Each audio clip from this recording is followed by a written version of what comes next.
Good evening. Welcome to the Charter Township Van Buren Planning Commission meeting. My name's Jeff Jar. I'm the vice chair of the Planning Commission. We had a call from Chairman Cullen. He is en route to the meeting.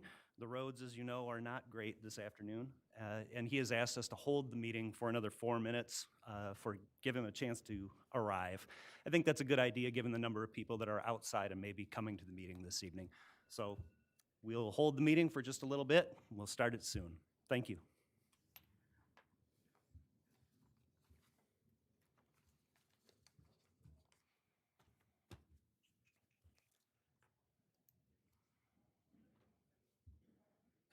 And feel free to talk amongst yourselves.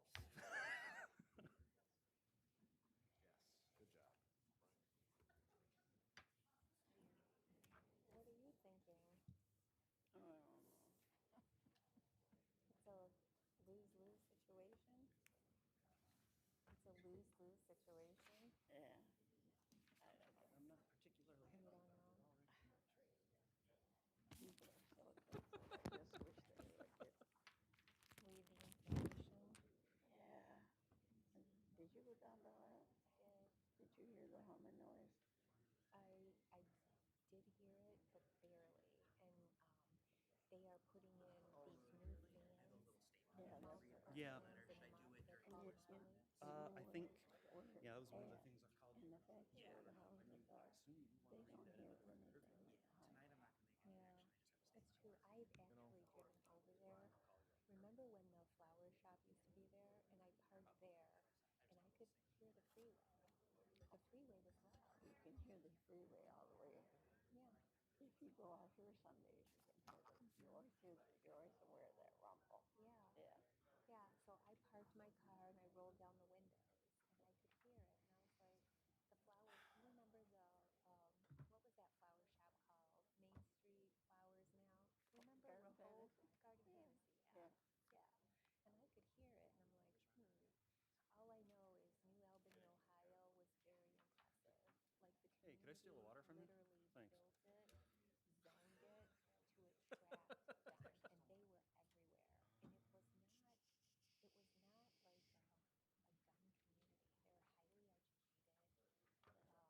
They were highly educated, and very. Their median income was $200,000 a year. Wow. And they built it, and then I like think that for intentionally engineering, was wanting we to attract probably, business when are because they coming have up? Google. Yeah, Paul Cameron's not going to be up for a little I mean, while, right? It's it was Cameron like you're talking a about. street, and all you saw was data centers on either Yeah, the side. only one that Paul has is a clubhouse. So Okay. All right. Well, I think given the weather conditions, we can wait for Mr. Chairman to arrive, and then the people that are later in the agenda, we can start the meeting, get on with it. Yes, I would think so. All I know is they seem to be a very good like neighbor type. Yeah. Very caring. They got one noise complaint since 2019, and they took it very seriously,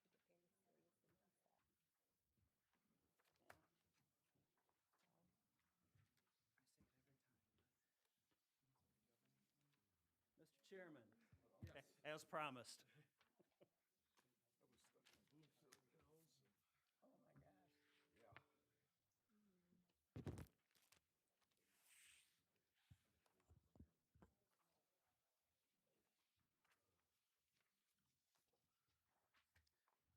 Mr. Chairman, we've got one of the applicants is also running late, and Okay. Donovan from McKenna is also running late, but his agenda item is quite a bit further down. Okay. So I think that at your leisure, sir, we're good to go at this point. Okay. And I did explain to the audience what we were waiting for. Okay. And I got stuck in Bloomfield Hills, the Telegraph. It took us like 45 minutes Well, you made to it get from safely. Square Lake Road down to 696. I don't know. I don't know. It was so Not a bad, that's not bad Yes. timing for today.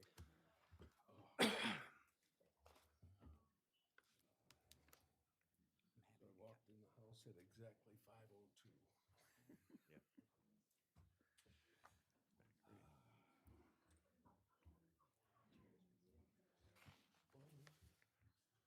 Yep. Okay. need some water?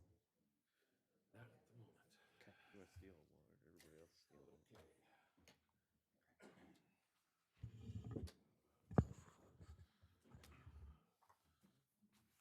I guess we can roll. You're at your pleasure, sir. Good evening, welcome to the Charter Township of Van Buren Planning Commission meeting for January 14th, 2026. And I'm calling it to order at 5:37 with apologies. And first order of business is to have a pledge of allegiance. If we could all stand. I pledge allegiance to the flag of the United States of America and to the republic for which it stands, one nation, under God, indivisible, with liberty and justice for all.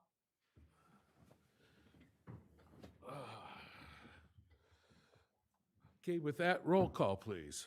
Sherry Budd, Here. Bernie Grant, Here. Peter Creel is excused, Medina Atchison, Here. Jackson Paul, Here. Jeff Jar, Here. Brian Cullen. Here. First up, next up is the approval of the agenda.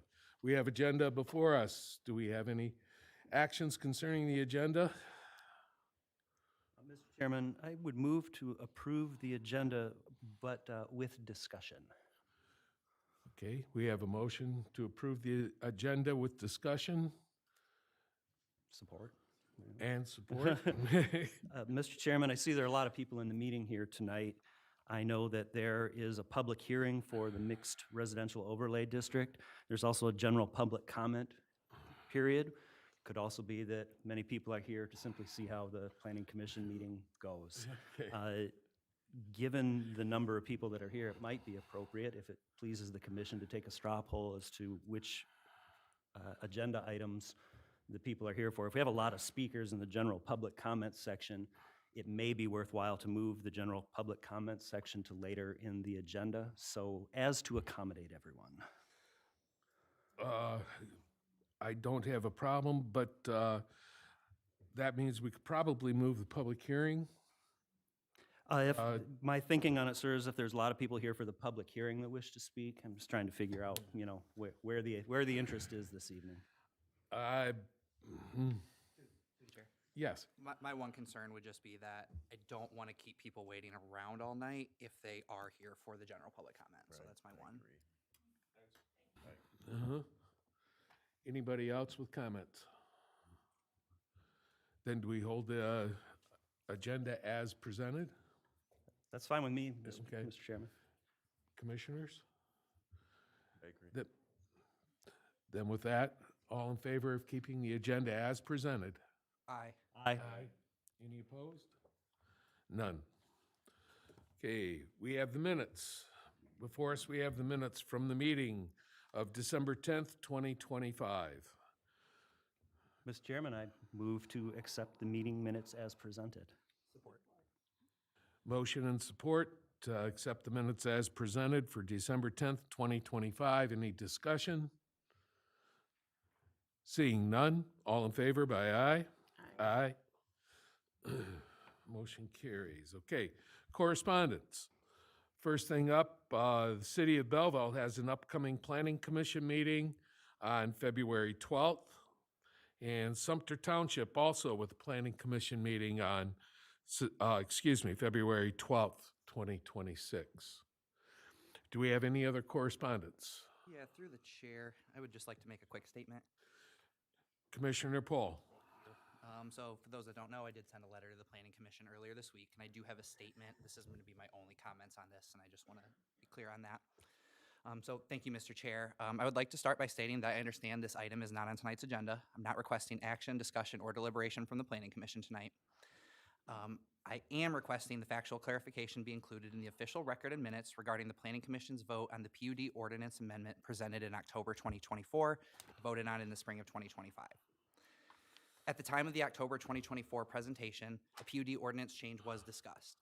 While it was mentioned that a data center could have been one of the potential uses, the discussion and materials provided to the commission were focused on light industrial uses and economic development opportunities. A hyperscale data center was not discussed, described, or presented as a planned or foreseeable use of this site. Furthermore, the Planning Commission was not provided with information regarding the scale, infrastructure requirements, or potential community impacts of what a hyperscale data center could do to this community. Because this information was not available, the commission did not evaluate or deliberate on those specific impacts.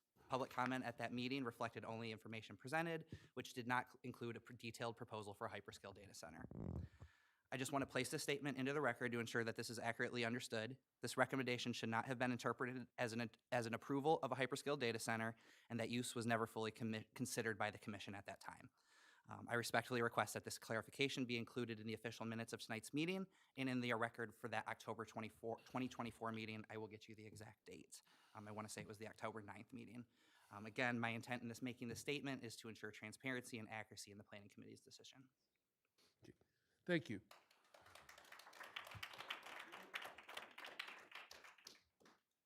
Anything else as far as correspondence? Commissioners? Director Akers?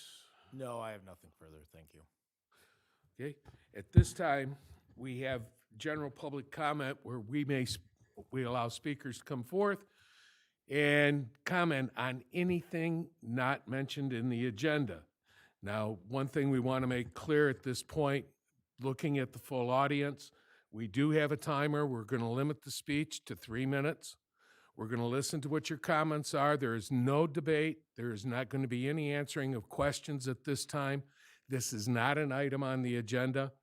Therefore, we'll encourage you to make your comments. That's what a public meeting is for. We just ask that you do it in a congenial method or way, and we will treat you with respect. Please treat us with respect as well as your fellow constituents. With that, I open the floor. The process is to come up to the microphone, introduce yourself to us, please, and give us your address. We encourage comments from the public and want to hear what you have to say. So with that in mind, at this time, we have general comments. Anybody wishing to make a comment, please come forward.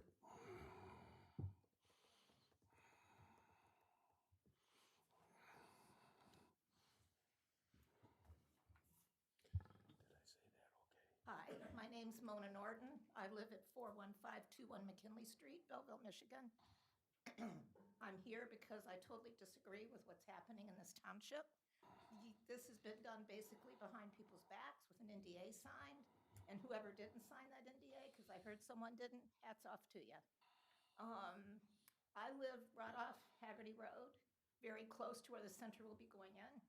I have did research to other states, even other states right now, even Virginia. 1/5 of all their power now goes to AD, or to the centers. So they are stopping all more construction of any data centers. Tokyo is having blackouts. They're stopping it. China is cutting people off from power because they're finding out that it's sucking everything out from them, and it's taking away from the people. We are the taxpayer here. You people work for us, but we're not listened to. You guys just go ahead, any willy-nilly thing that comes down the pike that you think is going to make a buck. And that's not fair to these people. They'll lose value in their homes. We have animals that it's going to affect our animals. It's you know, I have an 89-year-old dad that lives with me that's disabled. It's going to mess with him. He has breathing issues, health issues. You know, you can't open your windows in the summertime. I asked the panel here at the last meeting, did they watch any videos of what's happening in other states? Georgia, for one. And they looked at me like deer in the headlights. No one had a clue what was happening. Now, that doesn't give me a lot of, good feelings that anyone knows what's happening here. It really doesn't.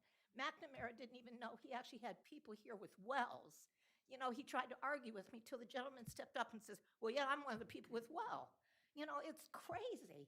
And I don't think we can stop this.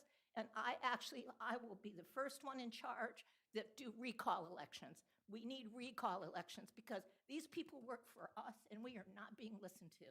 And this is going in our backyard. If you're so hell-bent on building it, put it in your backyard. Thank you. Anyone else?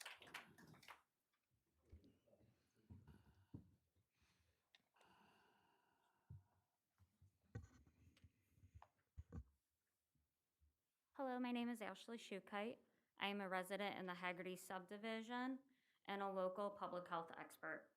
This message is for the planning commissioners, the township officials, and Panattoni and other partnerships like Aerotropolis, who our taxpayer money goes to.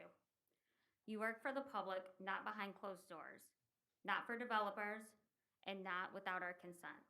Our community raised serious concerns about public health, air quality, and safety. Instead of engagement, we were dismissed. Instead of transparency, we got talking points. Instead of meaningful dialogue, discussions were made before the public ever had a seat at the table. Wayne County already carries one of the highest pollutant burdens in Michigan. Our families are already paying the price with asthma, heart disease, and shortened lives. When we warn that a hyperscale data center with diesel emissions, no matter if it's low sulfur or not, generators and massive industrial infrastructures will make that worse. Brushing it aside is irresponsible.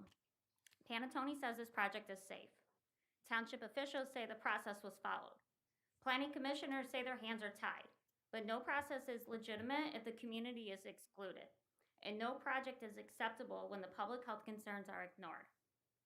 We do not want a hyperscale data center imposed on our neighborhood. We do not consent to backdoor deals. We do not accept decisions made before public hearings ever begin. We demand accountability. We are demanding real community input, and we are demanding that you stop advancing a project this community has already said no to. This is our home, this is our health, and we're not going away. We will show up at every single meeting. We will make sure that we keep FOIA-ing. We will do whatever we can to get the information to show that this deal was made already in 2024. It is really essential that you understand, even with the little bit of community engagement, it was inequitable. It was not done for our neighbors in the lower income housing. It was not done for the individuals in the apartment who actually live closer to where this will be built than I do. And so I'm just really disgusted that we moved here hoping that this township would have community engagement and meaningful things just like your awards say, but they don't. It's just another highlight of profits over people. Thank you. Thank you. Anyone else?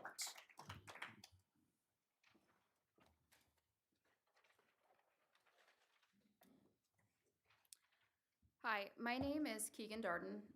I do live in Van Buren with my lovely significant other who couldn't be here tonight. We live on Robson Road, and I just wanted to share some facts about he and I that I assume I share with many people in this room. Devin is a disabled veteran. He moved to Van Buren because of the pace of life being so different. He does deal with PTSD and is able to work through a lot of his struggles because of the atmosphere of where we live. Life is slower here. We can enjoy nature. We see deer, hawks, rabbits, so on.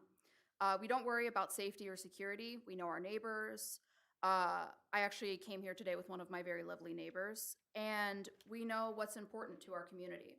I live about a mile away from where the proposed hyperscale data center will be propped up.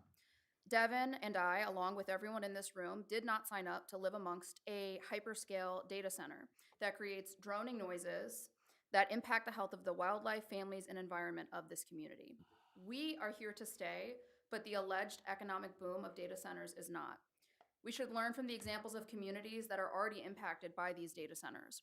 Residents in Data Center Alley in Virginia cannot sleep at night. They are forced to sleep in the basement and put soundproofing over their windows to even remotely dull the sound of the droning from nearby data centers. We could learn from Hillsboro, Oregon, with data centers that move in on their community. They don't pay property taxes for the following 5 years, and that tax responsibility then falls on the community, instead of the billion-dollar corporations that are imposing on their community. We could also learn from Abilene, Texas, where, sure, there are jobs popping up from the construction of AI data centers, but there is no available housing to residents who actually live in this area and have established a life there. It is inconceivable to me, and I'm sure to others in this room, that we would allow for a data center to be propped up in our community when we live on unpaved roads that cause damage to our vehicles, and we live in subdivisions that flood, amongst other issues. Instead of taking a temporary tax incentive, why don't we make long-term decisions that will positively impact our community instead of draining of its resources and all that makes this community so great? At some point, profit cannot be more important than people, and if that means that they decide to pass up Van Buren to be the next AI boomtown, then so be it. Accepting a pinky promise from DTE, billionaire companies, or government officials instead of tangible proof that you will not harm our community is unacceptable. With a resounding no, we should be refusing or at least slowing the progress of the data center near the Haggerty sub. No good thing has ever been rushed. Thank you.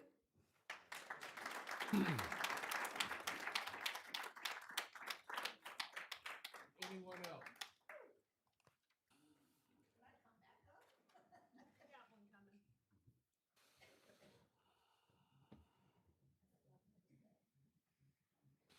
Hi there, my name is Marcy Griswack. Sorry, I'm catching my breath from rushing here for 45 minutes.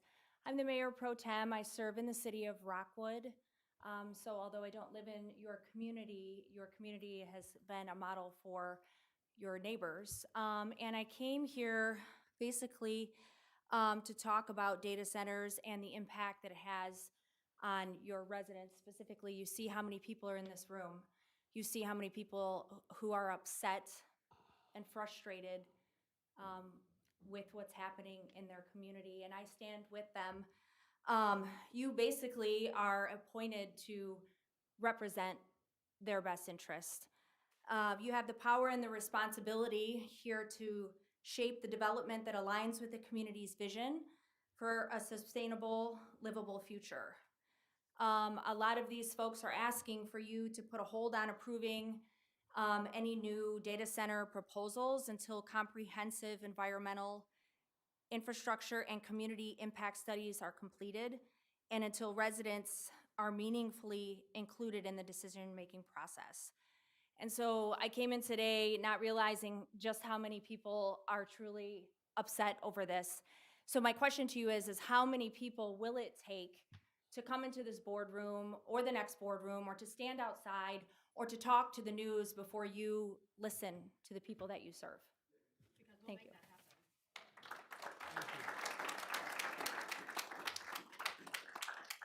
Anyone else?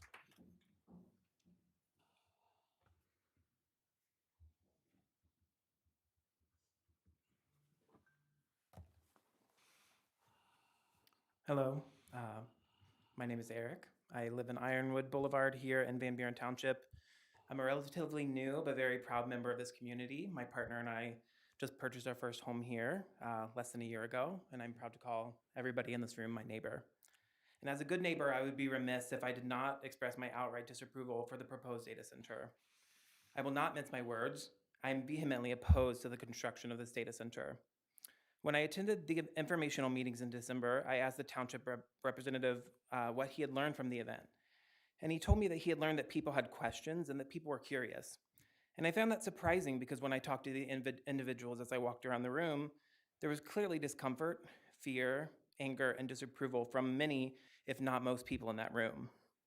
There was also a large number of people who attended that meeting who agreed that the township seemed to be acting dishonestly. Communication about meetings mentioned projects rather than a data center. Informational meetings were set up with piecemeal information in roughly 10 stations to separate information. No one could hear, no one could see, no one could obtain information in a way that was useful. It was either purposely confusing or poorly planned. And either way, it was an unacceptable way for the township to provide information to its community members and taxpayers. Additionally, it seems that per the FAQ that I just read online, the township is suggesting that there's no real way for public dissent to lead to shutting down the proposal, even by way of moratorium, due to already being in agreement. I find it interesting that places near us like Augusta, Howell, Northville, just to name a few of our neighbors, had the decency to listen to their citizens before entering agreements.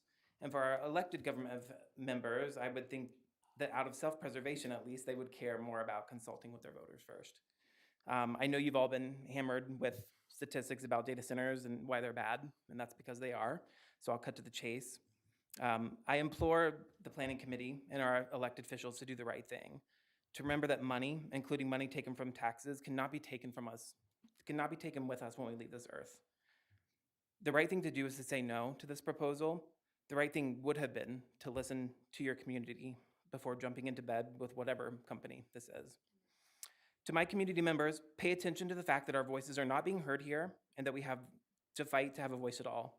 Even if you're not opposed to the center, was your voice really heard before a decision was made? That should concern every citizen, taxpayer, and voter, because the next time the wool is pulled over our eyes, it might be something we actually really disapprove of. If our government fails us now, pay attention to the elected officials who have made that possible, make sure you're registered to vote, and remove them from their positions when the time comes. Thank you. Thank you. Anyone else?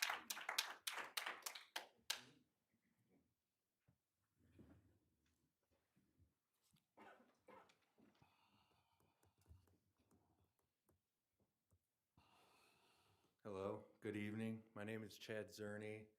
I live at 1104 Westlake Circle. They're at Westlake Apartments off of Belleville Road. And there's a few points that I would like to bring up in regards to the data center. First of all, the strategy, it's so transparent. We see these tech companies and the developers of these data centers, they go community to community with proposals. There's a laundry list of communities in Michigan and the US where data centers have been proposed. So it's obvious what they're trying to do.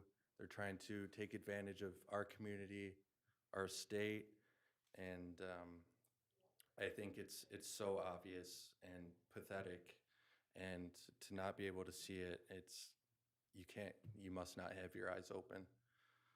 So that's the first point I would like to make. The second point, these data centers, they offer no real benefit to the community.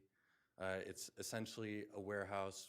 Maybe you have less than 100 people working in it to keep operations going. But as far as any community benefit, there's nothing. So that, again, speaks to how they're trying to take advantage of us. They don't provide any benefits. They just come and take. So and the one thing that they're counting on is that no one will push back. And for the size of the data center that it is, it's shocking to me how this isn't getting more spotlight.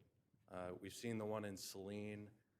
Obviously, that faced a lot of pushback, particularly because DTE had to get an approval from the state for the extra power needed for the data center.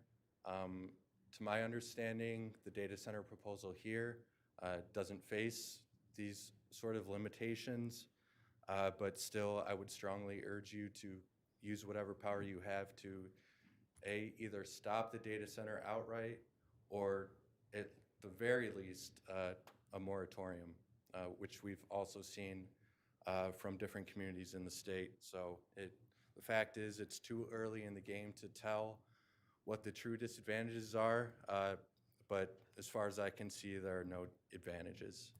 So I urge you, again, to stop this data center. And thank you for the community members who came out tonight to support the stopping of the data center. Thank you. Thank you. Anyone else?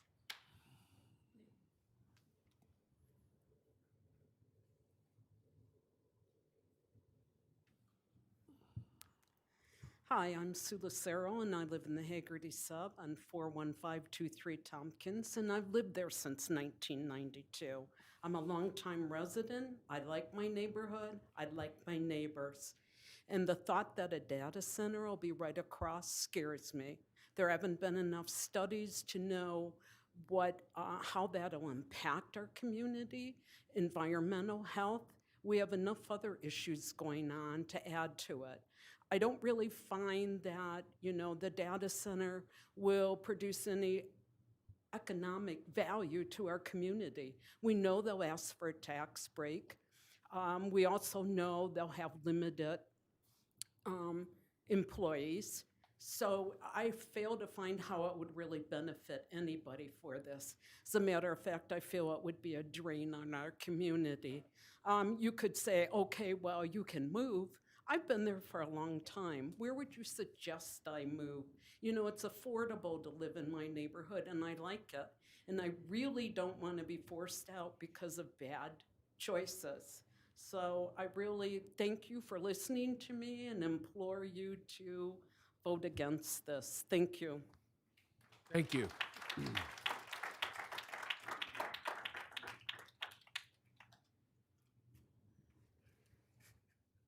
Hi, I'm Tracy Osborne, and I live right on the property that actually where they're going to be building that data center. The big building is going to be backing up to my property. And so I'm really concerned with the fact of, and I think I've spoken with Ron here in regards to specifically low frequency noise. I know our code has a violation, an ordinance for decibels for sound at the property line. But I think a further study needs to be done on low frequency noise, and it's measured not with typical decibel meters. And I believe it would violate our vibration code. And so I'm just, I'm pushing that hard. It's gonna affect me immensely because it's gonna be like right behind my property. I don't think it really adds any value to the community except for maybe some tax base, you know, that's probably about it. I have I'm gonna highlight this too, I have a special needs daughter, and I'm not so sure how low frequency noise would affect her, okay, specifically. And so I'm concerned about this. I don't wanna have this thing get in there and then realize, oh, something's affecting her now, right? And now we gotta try to address it at that point.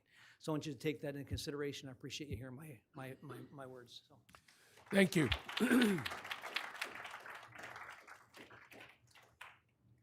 Anybody else?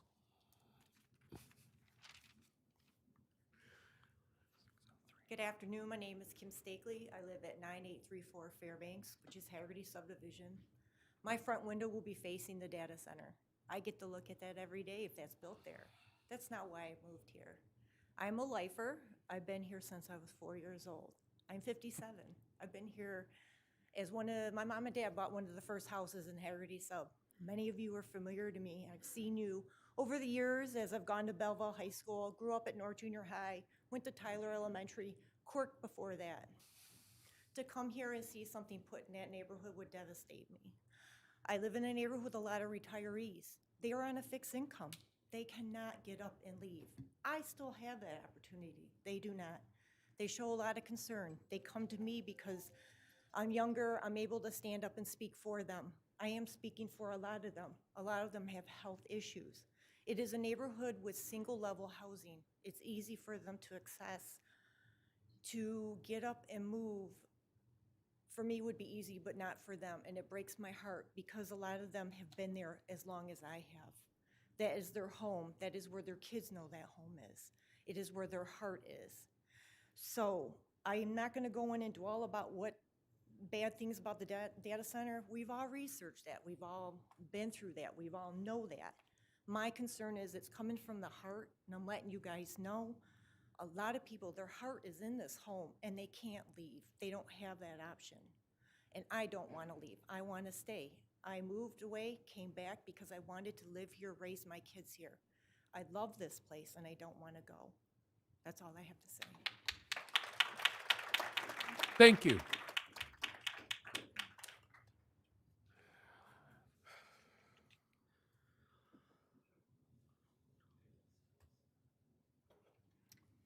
Hi, my name is Monique Kurkowski, and I live on Alden Road, and your proposed hyperscale will be in my living room window. And so I'm asking you to not allow this to happen. I'm asking you to remain true to the fact that buildings should not be that large in a residential community, and that level of power should not be in a residential community. I'm asking you to consider ordinances that will disallow nuclear power, because I believe this is where this will be going in our community. It doesn't belong there. Please make sure you do your due diligence and do not allow that to come into my neighborhood. I'm asking you to have transparency. I understand by doing some research that there's some economic funds that sometimes benefit from projects like this. I'm hoping the community has a say in how that money is distributed, and I'm hoping the people who stand to gain from it are those who are impacted by it. I would say impacted means a mile, 2 miles. Do your studies. If it's low vibration, if it's direct hum, those people are the ones that should benefit and nobody else in this community. It should not go to parks 15 miles away or anywhere else. It belongs to the people who are impacted directly, whose property values are impacted. With my property value, I would like to know who's going to protect that. I guarantee you, living next to a power substation is enough to make me not want to buy a home. Now you're going to put this huge power station in the middle of all this other pollution and lack of understanding of how dangerous it is to us. My property value is going to tank. And I want to know who protects that. If you are making money off of taxes, if that's how you get money based on your frequently asked questions, that you get water money and you get money from taxes, from the data center, I don't know where else you get benefit from, but if you are reaping those benefits, give them back to the community that is swallowing this raw pill. Give us a tax break. We don't deserve to pay taxes when we don't have a say in how our community is ran. I'd like to see that. I'd like to see that transparency. Do not build things somewhere else in this community that these people in this room, because you see who shows up, those that are within a mile away, 2 miles away, we're the ones that are getting screwed by this. So we are the only ones that should benefit. And if we decide that somebody else should benefit, that transparency should be up to us because we're the ones getting screwed. I also want to let folks know that I think that people in this community aren't aware this is happening. I can't tell you how many people, I just talked to a very large employer in the Romulus area right on the border who will have like direct impact by your building. They weren't aware of it. How many people are unaware? There are signs in the back room, because, yeah, so make it big, make it loud, because somehow this one's going through stealth, and I think some people in this township have allowed that to happen. I think it came through, and I see my 7-minute marker, and that's fine. I'm watching my clock too. Thank you for that, Mr. Kevin. Thank you for that, for watching me. Honestly, the way that this thing came through is so sneaky. You didn't tell the community it was a hyperscale. You came in with a data center. A data center is not a hyperscale. They are not the same. Please pay attention to that. Community, buy your signs in the back. The gal back there was kind enough. I'm sorry. Time. I understand. So she's spent some of her own money to get the signs in, so she's only charging you $5. Sell her out. Put this out everywhere, and I'm done over my time. Please, thank you. Anyone else? My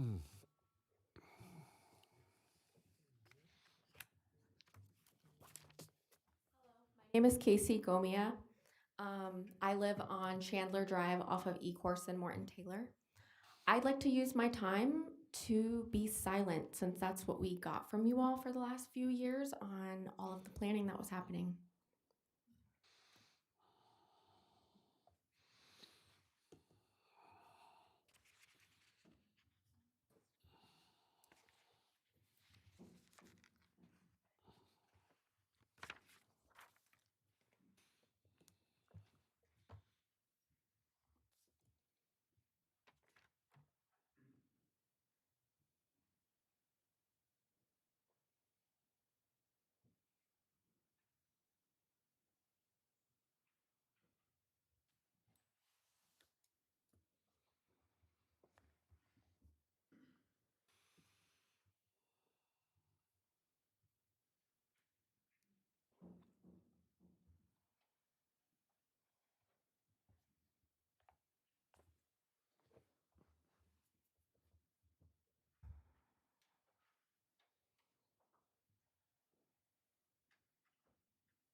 I feel myself getting uncomfortable with the silence.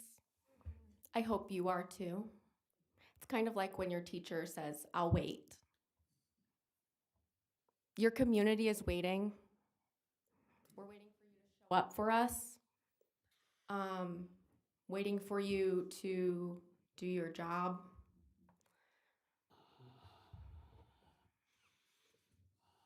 I've made eye contact with 3 people in the silence.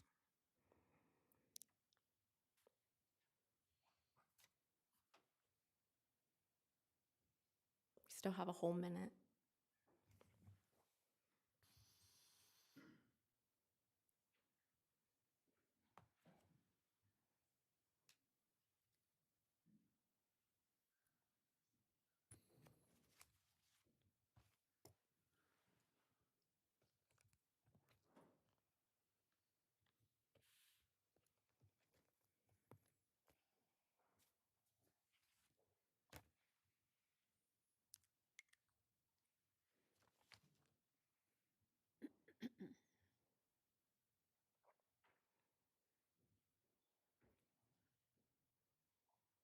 This is the kind of silence we won't get to enjoy as a community. Once this inevitable thing happens, it's going to come, whether it's this data center or the one that's going to be over that IPSI's moving. It's going to be one way or another, and you guys are the ones with voices and power, and we are urging you to please literally do something. Show up to meetings. Help us. Help yourself. Thank you.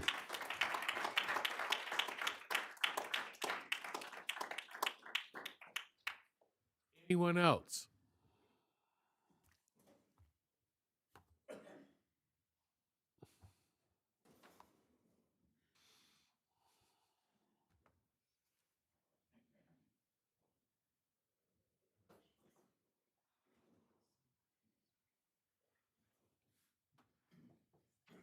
Good evening.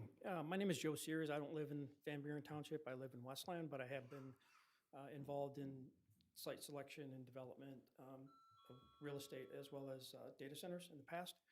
And my question to this group here is, what analysis is being presented to you or have you done in terms of the freshwater consumption that these large data centers require? And what does that do to the environment in the long term?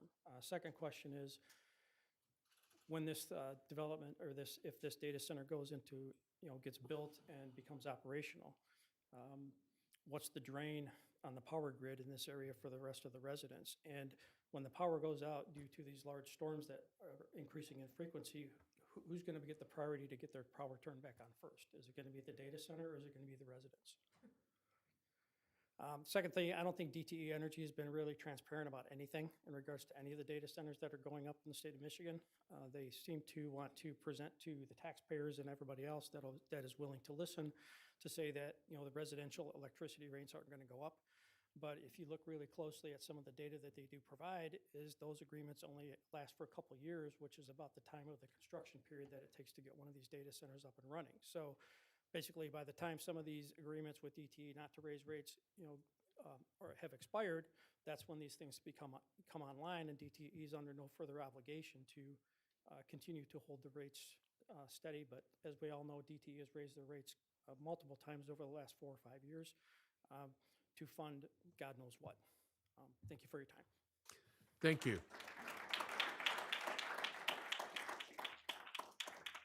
Anybody else?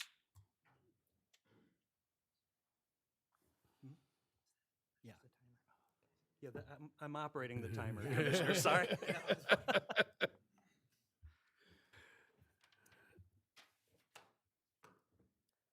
Hi, my name is Courtney Hall, and I live at Bell Point Estates. And I just want to say that, my biggest issue here is transparency and due diligence. I bought my house in 2013. I was a first-time home buyer. I am from Willow Run, and I chose to move to Van Buren Township. And I bought my house, and all of a sudden, I find out the Willow Run Airport is expanding. It has impacted my house. It impacts my neighbors. The flight patterns and the fact that it has expanded it's accommodating larger aircrafts. Those aircrafts are shaking my home and the homes of my neighbors. And I knew nothing of it when I bought the house. I knew nothing of the hazardous waste dump in the township when I bought my home. And now we have this data center that's coming that the community that is here knew nothing about as well. So there seems to be a pattern of not informing the public of things that can impact them. And then you're trapped, or some people may be trapped. And so I'm looking at the fact that you now are, implementing this great missing middle housing, of which I came and was a part of the open house for that. I made comment about that, and that is one of the things that I brought forward. And I don't know if anyone paid attention to it, but it is very concerning that there is a pattern here of, and some of you may not have been here, with some of the things that I'm speaking of. You may be newer, but the fact that there is like an issue with transparency and it affects people once they get here. And now we're talking about the missing middle, which is already a marginalized class of people already. And so now they're going to buy homes here and have some of them maybe will have no idea about this data center, about the impacts of the Willow Run Airport. And it's just very, disheartening. And you all are supposed to represent us. And it's just a lack of transparency. And I know it's not just you, it's also the Board of Trustees signing NDAs and things like that. It's really disheartening. It really is. And the due diligence, the research that it takes to understand what a hyperscale data center is, it's exhausting. But you all need to do that research. It really is frustrating that I asked Kevin McNamara about it, and he looked like a deer in headlights and didn't know what I was talking about when I said hyperscale. He didn't know the difference between U.S. signal and a hyperscale data center. So I'm just asking you to do your due diligence when it comes to hyperscale data centers. Thank you.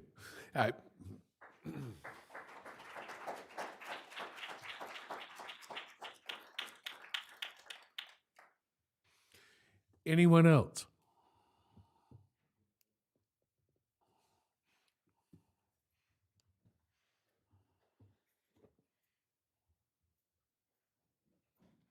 How you guys doing? My name's D. I live in Haggerty Sub. So I will be greatly affected by what's happening. I also have a 6-day-old baby that will be living extremely close to this data center. And I have a few issues with, one, how they get to couple their power resources and not be regulated because it's not a power plant, it's a data center, and the power plant is just a little side piece of it. And under my understanding is the regulations don't really affect that. Elon Musk is going through some stuff with that, but his data centers, how we get to just skirt regulations because it's not a power plant, even though it's a power plant. And the only other real issue I have is if you play back the video from the last Q&A meeting, a lot of the answers were, I don't know. So it feels like a decision was made with a lot of I don't knows involved. And it's just too many I don't knows. And it's also your constituents, the people who vote for you and pay taxes twice a year and pay whatever fees and little things they need and permits for their homes, they seem to be fighting, like you're fighting against them. It was a lot of attitude from that side and sort of like, how dare you ask me that? Where it seems like you're defending the people who don't live here and not standing up for these guys. So, I don't know, play back that video, listen to yourselves, and then think about whether you're making an informed decision for the people that live here. Thank you.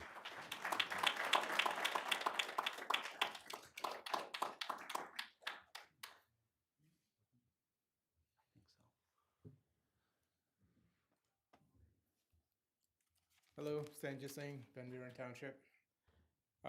In addition to the study that you're doing, how this impacts our community as well as the financial impact, I'd like to see what evaporating 2 million gallons look like and how it impacts 275 traffic, such as on a day like today, would it create fog and create problems and cause accidents?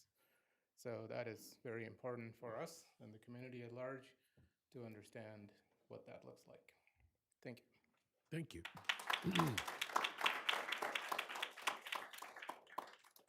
Somebody sell me their minutes. Yep. You got it. I would ask that there is some transparency on Aerotropolis and its activities in our community. If they are the agency that is selling the property to companies to be lured to come to our township, we should have more to say about what activities Aerotropolis does. I know the township pays $25,000 annually in dues, and I don't know what else, if there's a portion of percentage of business sold or whatever extra money they earn, but I know they get $25,000. I would vote that that doesn't happen any longer. I don't trust their judgment in what building projects they bring to our township. I know that Christopher Griswold, unless he's got a common name, I think by research it looks like possibly he was from Prince Williams, Virginia, where they built the largest data center campuses in the area. Of course, those aren't hyperscale like ours, but you put them all together and they're large. If that is his objective, I don't think the community would vote that we would continue to pay Aerotropolis to bring that type of business into our community. So I'm asking for Aerotropolis to be reviewed, their business practices considered, their knowledge that we do not collectively want hyperscales in our community, and I don't think we should be funding him that $25,000 annually in dues. I wonder, while I'm here, I know there's been a lot of discussion about pollution and what it does to the water. I'm curious to know, what does it look like vertically with all of that evaporation? And I know there was a discussion about evaporation. When I have a 4th of July party, because we throw a humdinger, be glad you don't live in my neighborhood. What does that look like for people that are coming to my house vertically? Is it evaporation and a big cloud like I see in nuclear plants? What does that look like? Why do we want that in our neighborhood? I hope that's evaluated as well, because that is another form of pollution, in my humble opinion. Thank you.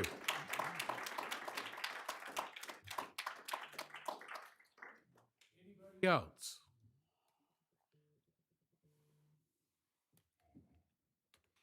Somebody's minutes. I'll be quick. Thank you. I just want to make note, if anybody else can stay, I know on agenda item 4 about the hotel ordinance. I thought it was removed in 2022 when I discussed how impacted our community is by the housing affordability crisis.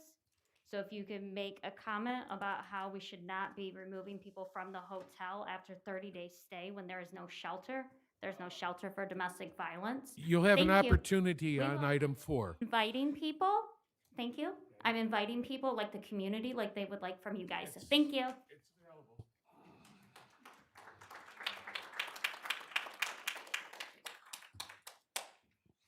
Anyone else?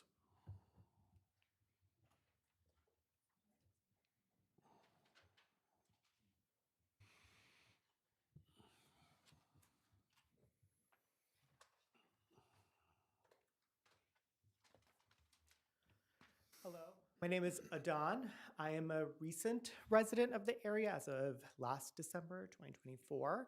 I live off of Tyler Road on Ironwood Drive, 8780 Ironwood Drive. I attended the open house in December to learn a little bit more about what this project will be. I knew I had a lot of concerns, but I wanted to be curious, ask questions, and I left with a lot of concerns. To make it clear, I am vehemently against this project. I asked about water concerns. That seems to be one that comes up with data centers a lot, and I assumed they would have answers around a closed loop water system. There was no decision around it, and I left really concerned about that. I talked to DTE. They gave roundabout answers about how electricity and power will be provided. Largely, they talked about excess power that they have on off seasons, but I know sometimes when it rains a little bit on an off season, the lights flicker. The infrastructure for power isn't there, but I imagine when a project at this scale is built, priority for infrastructure will go there, not to where it's needed, which is within the community. I asked other neighbors who were there, how did you hear about this? Most people did not get mailing invitation or hear about it. I did not get anything in the mail. I happened to stumble upon this on Facebook to learn more, to go to the open house. And this is not far from where I live. So everything about that open house, I was so glad happened because it just showed how little we know and how little transparency there really is. One of the presenters, I asked him, like, there's a lot of folks who are unhappy, who do not trust this project. Why do you think that is? And his response was, because there's misinformation. And I disagree. I think people do know about the concerns. I think news is spreading, and that's not being heard. And to be told that it's misinformation, I am really concerned with the folks who are leading this project and their lack of concern for the folks who actually live in the area. You have the voice, you have the power, you can represent us. This is really in your hands to be able to put a stop to this. Thank you. Thank you.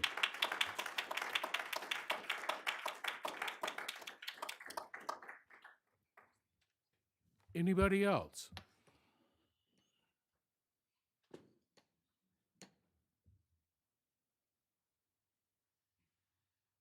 Anyone else?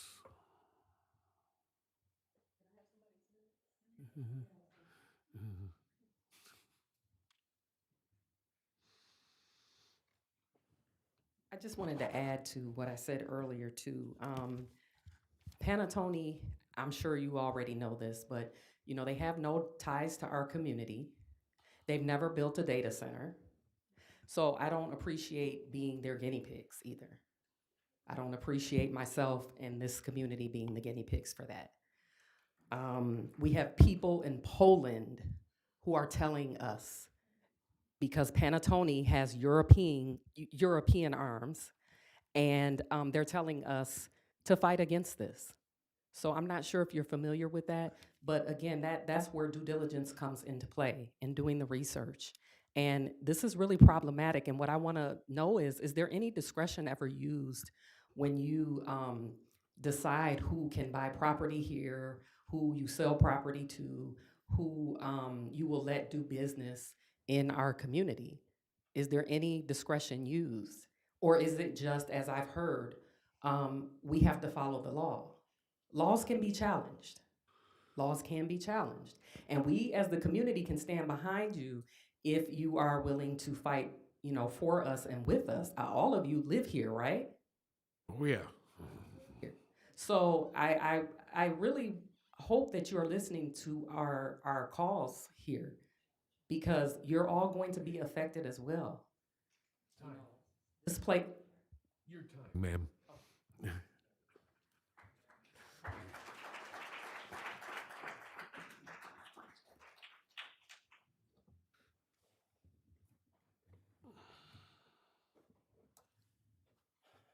My name is Brian Loringer.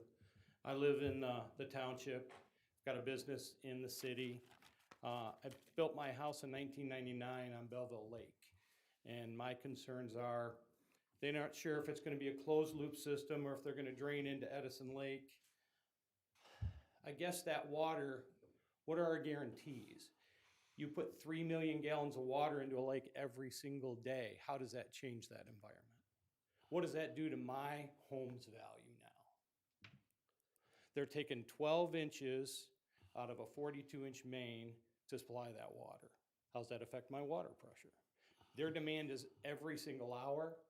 What happens to our high demand areas? Thank you.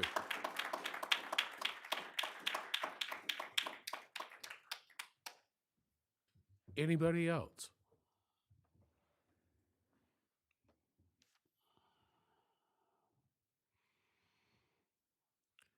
Anyone else care to make a comment?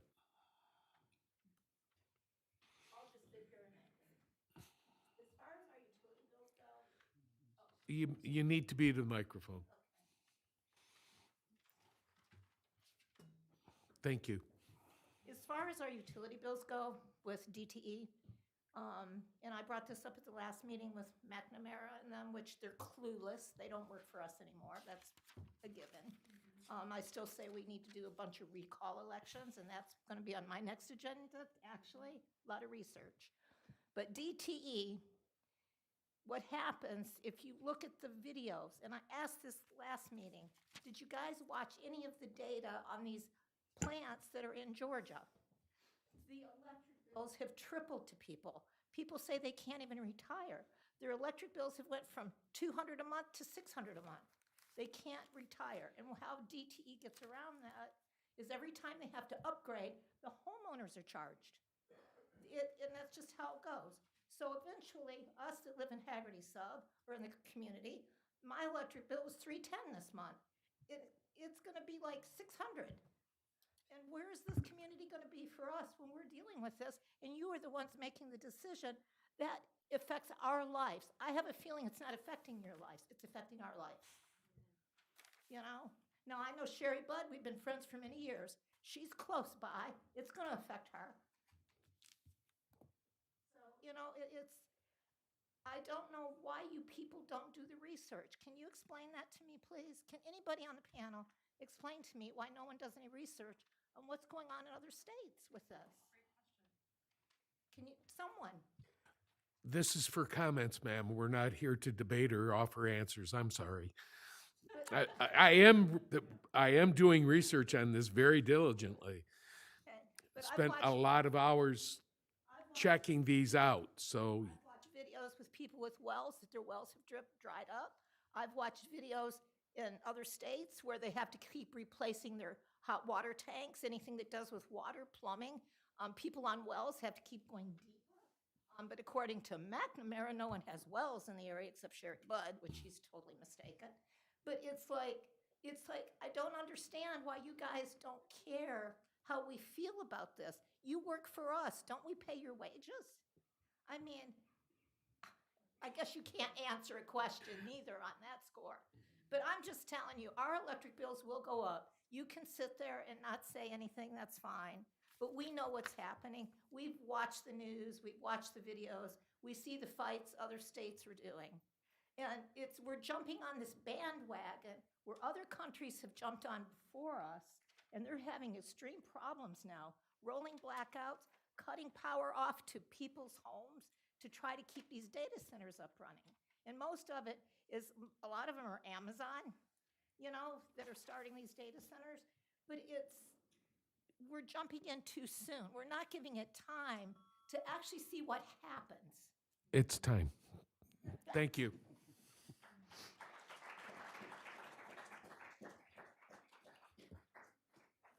Anybody else?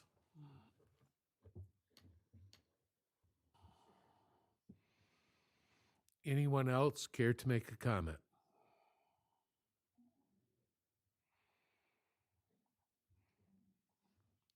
Anyone else?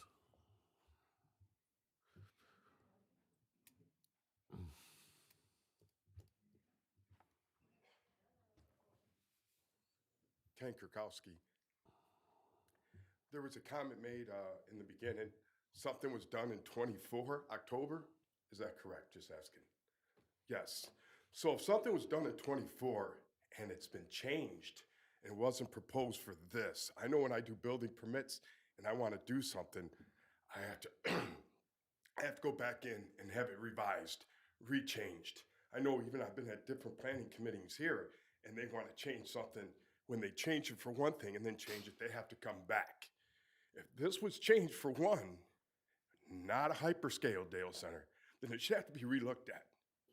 It should not be, well, just a blanket across the state or our community. As well as, I was here at DTE.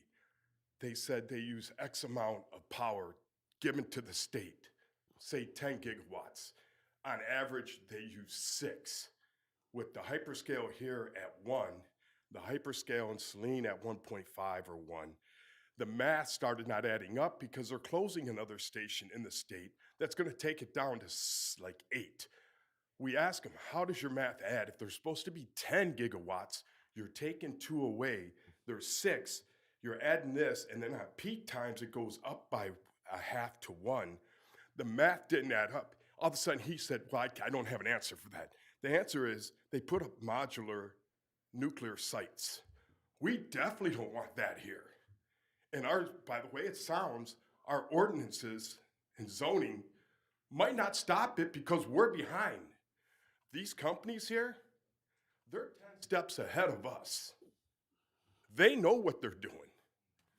We called DTE to find out what size around here has the same size power grid that they're gonna put here. You know what they said? We can't talk to you. You have to talk to Ron Akers because he's the project manager in Van Buren. Now that had nothing to do with Van Buren. I said, where else in the state? But they wouldn't even give me that answer. I had to talk to Ron Akers, is what they said. If he's the project manager of this, that's not good that he has a seat up here to say yes or no. Determined. That means they already got one yes vote, possibly. That shouldn't be. And I don't know if it's true. I'm just going by what DTA told me. Now, if they're wrong, I apologize. But that's what they told me. So we need to think about how they're going to power this.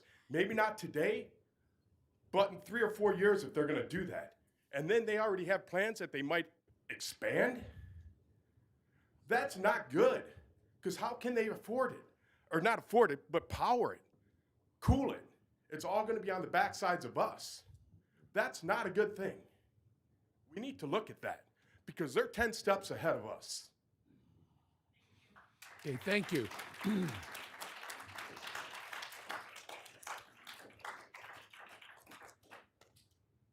Anybody else?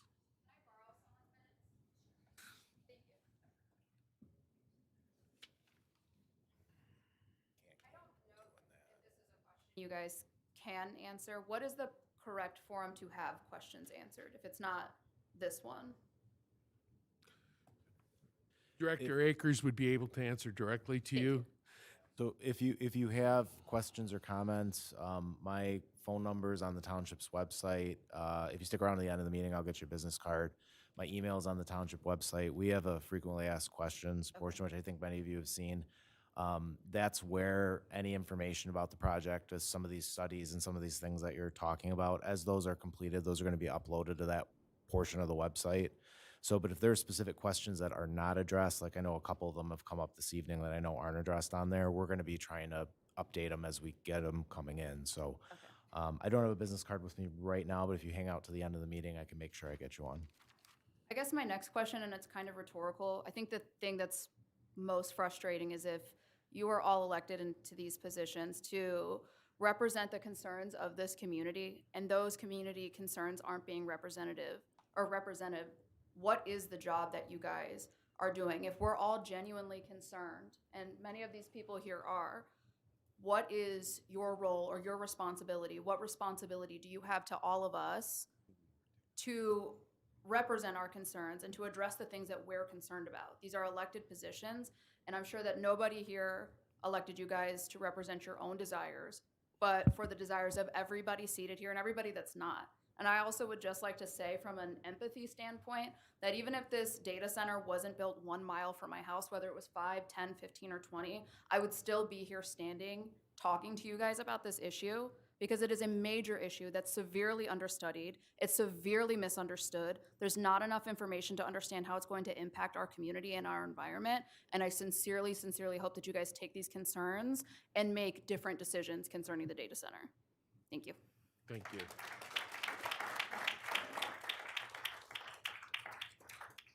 Mr. Chairman, once you close the public hearing, I would like to just provide a few clarifications because some of the statements that were made were absolutely slanderous to a couple of people. So I would just like to provide clarification to the residents. Yes. Once you close the public hearing. Yes. Public comment, I apologize.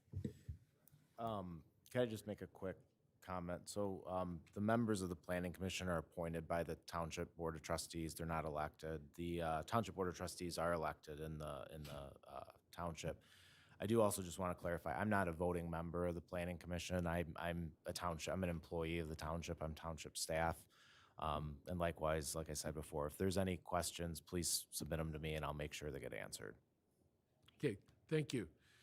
Anybody else with any comments?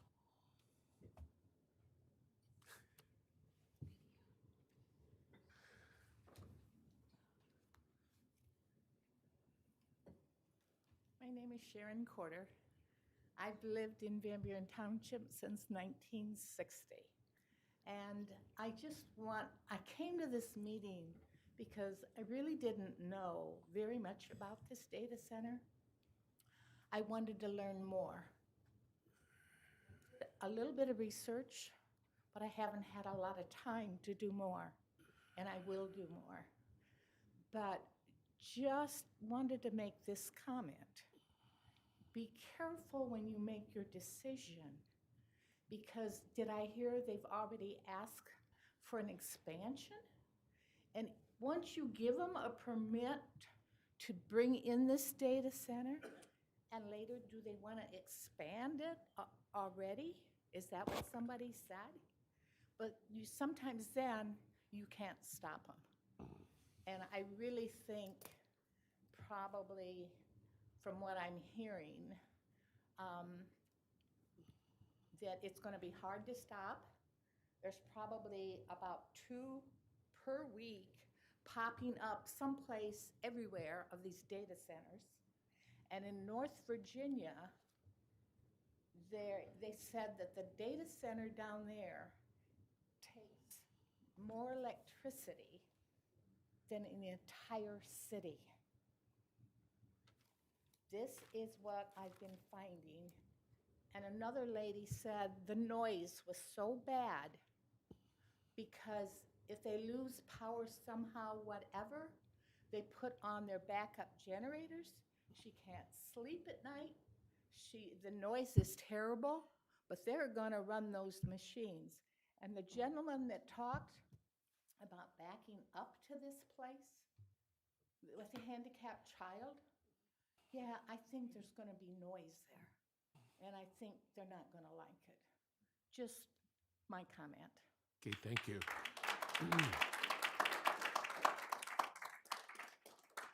Anybody else?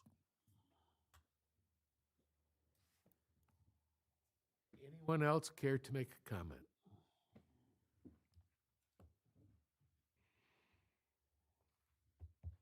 Any other comments? Okay, seeing none, at this time, I'd like to thank you. We appreciate your comments. We appreciate the time that you've spent coming in and voicing your opinions. That is important to us.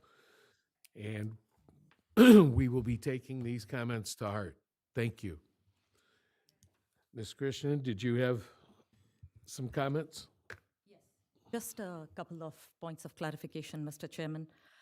First and foremost, Director Akers did not clearly state that he is just an employee of the township. He's the Municipal Services Director, and it is his job to review every application that comes across his desk and respond to every applicant who reaches out to him. If he does not do that, which is his whole job description, not just for him, but for every economic development director and municipal services director in the United States of America, he would be fired from his job.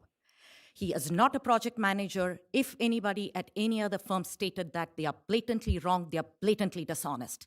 He is not a project manager. He is merely a township employee who's doing his job.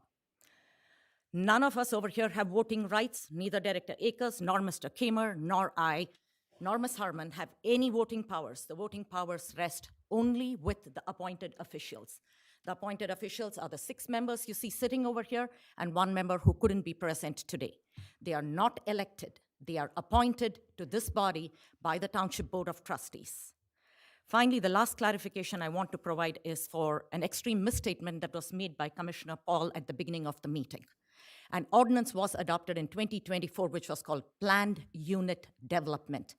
That ordinance has got absolutely nothing to do in way, shape, or form with a data center. That particular ordinance was adopted in order to address complex properties where there might be a mix of uses. That ordinance did not allow for any use that is not already permitted in the zoning ordinance. That ordinance merely said that A PUD can be developed on properties that are already zoned M1, M2, C1, C2, and OT office technology. It in no way, shape, or form added in hyperscale data centers as a permitted use. It never did, it never will. That said, the project that is currently under consideration is not coming under the umbrella of a PUD. If tomorrow the Planning Commission decides they hate the PUD ordinance, bring it back to the desk, we will rescind the entire ordinance and throw it in the trash. It is their prerogative to do so. They can do it. If nobody is happy with the PUD ordinance, by all means call it back to your desk and throw it in. That ordinance was not written in silo. It was written with 6 drafts over a period of multiple months, where several of the commissioners sitting here formed a subcommittee, went over every line in the ordinance, struck it out, did research on all other communities before they put together the ordinance.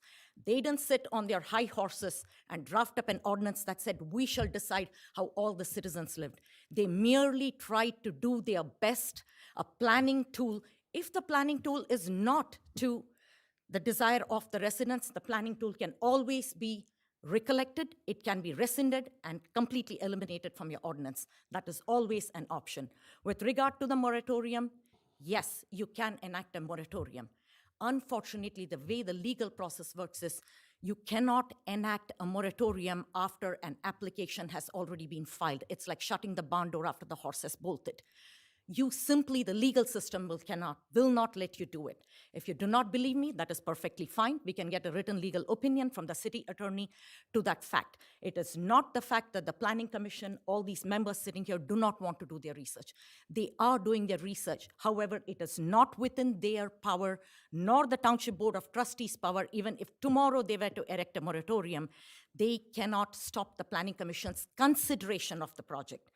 Please remember, it is consideration. The project is on the Planning Commission agenda for February the 11th, when every aspect of every question you have asked will be answered. If you're not satisfied, the Planning Commission will accordingly take action. So there will be planning comments, there will be full engineering comments, there will be utility comments, all of the questions that you have dictated tonight has been taken down by Director Akers, and Director Akers will be passing it on to the applicant. Director Akers is not speaking on behalf of the developer or applicant. That is not his job. His job is only to say when somebody comes and asks, what does the zoning ordinance require of us? His job is to give them the zoning ordinance, and then if they ask how is this interpreted, to tell them how the interpretation is applied. The interpretation has to be consistent. I'm appreciative of all the comments you brought. I have written down every single comments. I'm going to prepare a consolidated list with information, look into every single site that you said. However, some of the statements that were made here, they come from a good place in your heart, but some of them absolutely, if somebody spoke to you at your place of work like that, telling you were on the take, you were dishonest and corrupt, and you took stuff under the table, you would not tolerate it for a single minute. The very accusations that you throw against and dismiss people who are working, by all means, please go and check our paychecks, please check our background, please do whatever you want. And I know this is not the way. This is my 28th year doing planning. I was a planner for the city of Virginia Beach on an EPA project before I moved to Michigan, and I have been a planner in Michigan for this is my 28th year. By all means, please go ahead, check my track record. If you have the means, please do follow up my bank balances, please do whatever you have to do.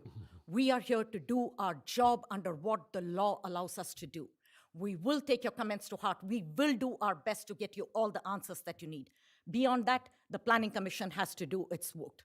I just wanted to make the statement because I did take exception to repeated comments over the past few weeks that I've heard about people being dishonest, corrupt, and on the take. I can't speak about anybody else. I'm talking about the people, the township employees who are working over here. We do our work for the salary we are being paid. We work very hard, not nearly enough to be abused on the regular basis that we get abused. Thank you. Thank you.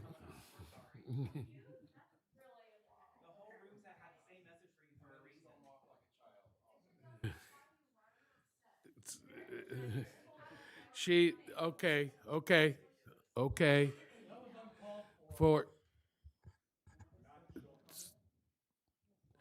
Ms. Krishner has been a planner. She has advised us. The planners come in, they take a look at all the plans that come through. They review them. They look at our zoning laws, and we are a zone community, so we have certain requirements that are allowed in different zones. And she is one that takes and reviews those. She spends a lot of time and a lot of effort to make sure that our zoning regulations are there to protect. And zoning is there to, excuse me. I allowed you time to talk. I allowed you time to talk. Our zoning is, since we're a zone community, we follow the Michigan Zoning Enabling Act. That's a law that exists. We have zones. The reason you live in neighborhoods or apartments or things of that nature is because they were allowed to be built there.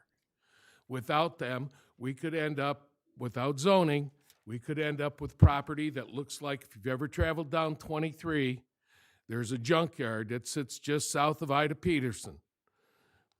Or, yes, just south of Ida, Petersburg. Ida Petersburg Road, and it goes for about 3/4 of a mile of all you see is junk cars. So a zoning in a community is there to protect the residents. And she makes the reviews, and when somebody makes those attacks that somebody is being untruthful, they do the research. And we do as well. But it's all dealing with zoning. Now,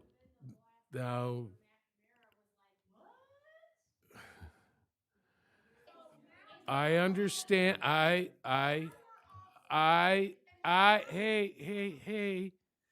zoning, excuse me.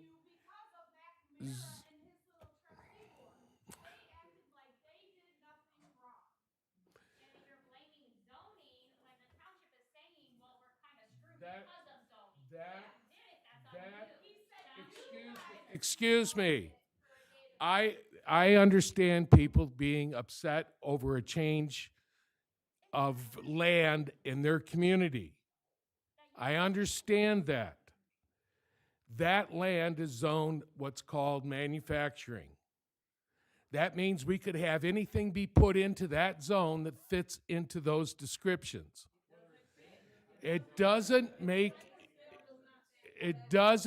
We could end up with a manufacturing stamping plant into that piece of land. You want to talk about something that's going to make noise? It could be a trucking facility where you have semis coming up and down Haggerty Road. Maybe a trucking facility is going to probably triple the amount of trucking. So that community, we understand that, and we're looking to make sure that we can maintain what we have. I've been a resident of this community. My family has been a resident of this community for well over 100 years. So I understand where you're coming from, but I also know there are laws and things that we have to follow as well.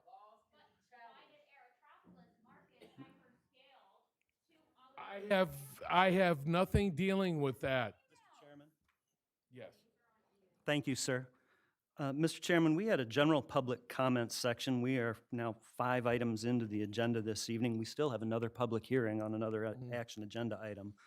We said at the beginning of the meeting that the general comment period was not going to become a question and answer period. It was for comments. We have over 23 speakers that were brave enough and cared enough about our community to stand at that podium, state their name, and state their concerns. And I hope you saw I was writing furiously the whole time. This is not the right time for us to address those concerns. This is the time for us to take your concerns, listen to them, ponder them, ask the questions of those around us and those on our staff, and to do the research that you ask us to do. I would love to sit here and get into a discussion about many of these points, and I would like to refute some of the things that I heard, because you know, yeah. But it's not the right time. The right time will be for this hyperscale data center discussion will be at the time when the hyperscale data center project hits the meeting agenda on the, I want to say the 11th or the 14th. It may be on the agenda then. It's scheduled And to be. it hasn't been put on the agenda yet, so I haven't seen it yet. So I would ask, Mr. Chairman, if we could close the general public comment section now and move on to the public Yes. hearing for the MROD Mixed Residential Overlay District so that members of the public that are here to comment on that will have a chance to give us your feedback so that we can take it in and act on it appropriately. Yes. If that was a motion to close the public hearing. Commissioner Atchison, I move to close at this time the general public comment section of our agenda. Second that motion. All in favor? Aye. Okay. Moving ahead, we are with the public hearing. We have a public hearing this evening. It is the MROD, or Mixed Residential Overlay District, and the MRD, the Mixed Residential District. Zoning Ordinance Text Amendment. Title of it is Chapter 6 and Article 6, the MROD Mixed Residential Overlay District, and Section 3.122 Mixed Residential District. At this time, I need a motion to open the public hearing. Mr. Chairman, I move to open the public hearing for this action item. We have a motion to open. Do I have support? Support. We have a motion to open the public hearing and support. All in favor signify by aye. Aye. Aye. Any opposed?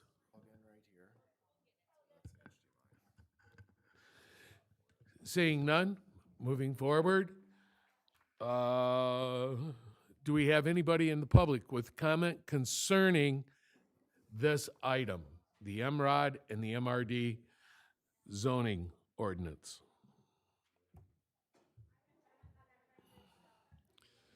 Anyone in the public? Anyone in the public?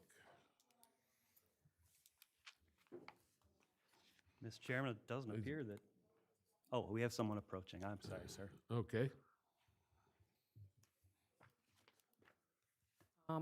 Again, Courtney Hall, I spoke on this earlier. I just want to reinforce it in this portion of the meeting that this is about the middle, is this the missing middle No, housing? no. This is looking at, as Ms. Actually- Krishna, actually it would is. you? What happens with the missing middle, correct? Paul, so basically, the missing middle housing study, the requirement of the grant was at the end of the grant, you have to have actionable items in your zoning ordinance. How is your zoning going to provide for it? So this is providing an update to the Planning Commission on it. If the Planning Commission would like, Donovan can present it, so if there are any questions based upon the presentation, the answers we- can be given better. Maybe Donovan can present first, then Ms. Hall, if she has any questions, she'll be able to understand what we are doing. Mr. Chairman, if I Yes. may interject, the MROD Mixed Overlay District is scheduled for item 3 on the agenda this evening, and there is an additional public comment section after the presentation. It isn't necessary to change the Okay. agenda order at this time. All right, so we'll wait, and after his presentation, you'll have an opportunity. How does that grab? That's fine. Okay. Yeah. We're going to hold on that, Donovan, until item number 3 on the agenda. Okay? Anybody else want to make a comment concerning this Public hearing? during the public hearing? Seeing none, I would entertain a motion to close. Make a motion to close the public hearing. Support. We have a motion to close the public hearing and support. All in favor signify by aye. Aye. Any opposed? Okay, moving ahead.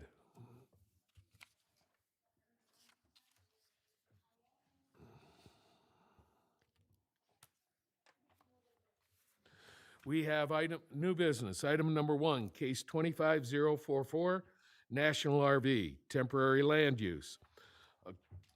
Request by Gabriel Silvias, is requesting a temporary land use permit to set up a temporary office trailer.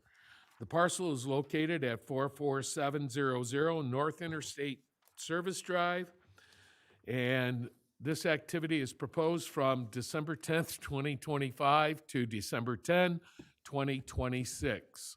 Presentation from staff. Director Akers.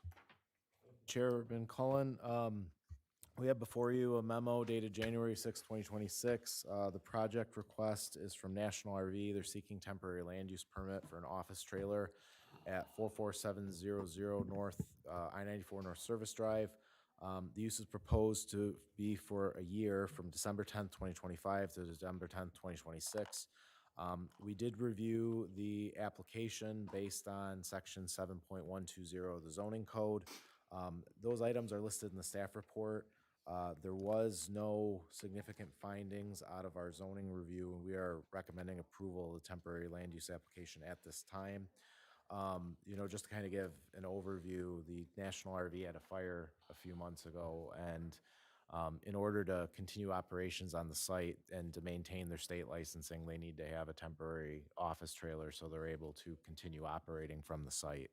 So that's the base of the request that's before you today.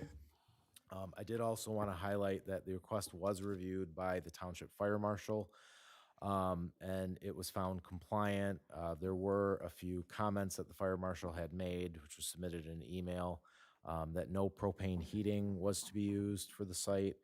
They did specify they had to maintain fire access during demolition and construction to include the parking of vehicles. They are required to have fire extinguisher, which is on their permit, their plan. And then the fire marshal made the comment that if a gas generator is needed for power, that its exhaust needs to be directed away from the trailer and placed at least 12 feet or longer from the trailer. So with that being said, those are our comments and our review. I'm happy to answer any questions the Planning Commission may have. Mr. Chairman, I have a point of privilege that I want to raise. One of the commissioners couldn't hear part of the proceedings because of activity in the hallway. The door has to stay open for this to be an open meeting. I would ask that if members of the public that are outside carrying on conversations, please refrain or move further from the door so that we can hear what's going on. I'm sorry about that. Sorry about that, Commissioner. I just like to hear every word. I think if people would speak into their microphones, that would definitely help too. I apologize. Does the Planning Commission want me to go through it again? Yeah, we read it. Do we have the applicant here? I don't believe so, no.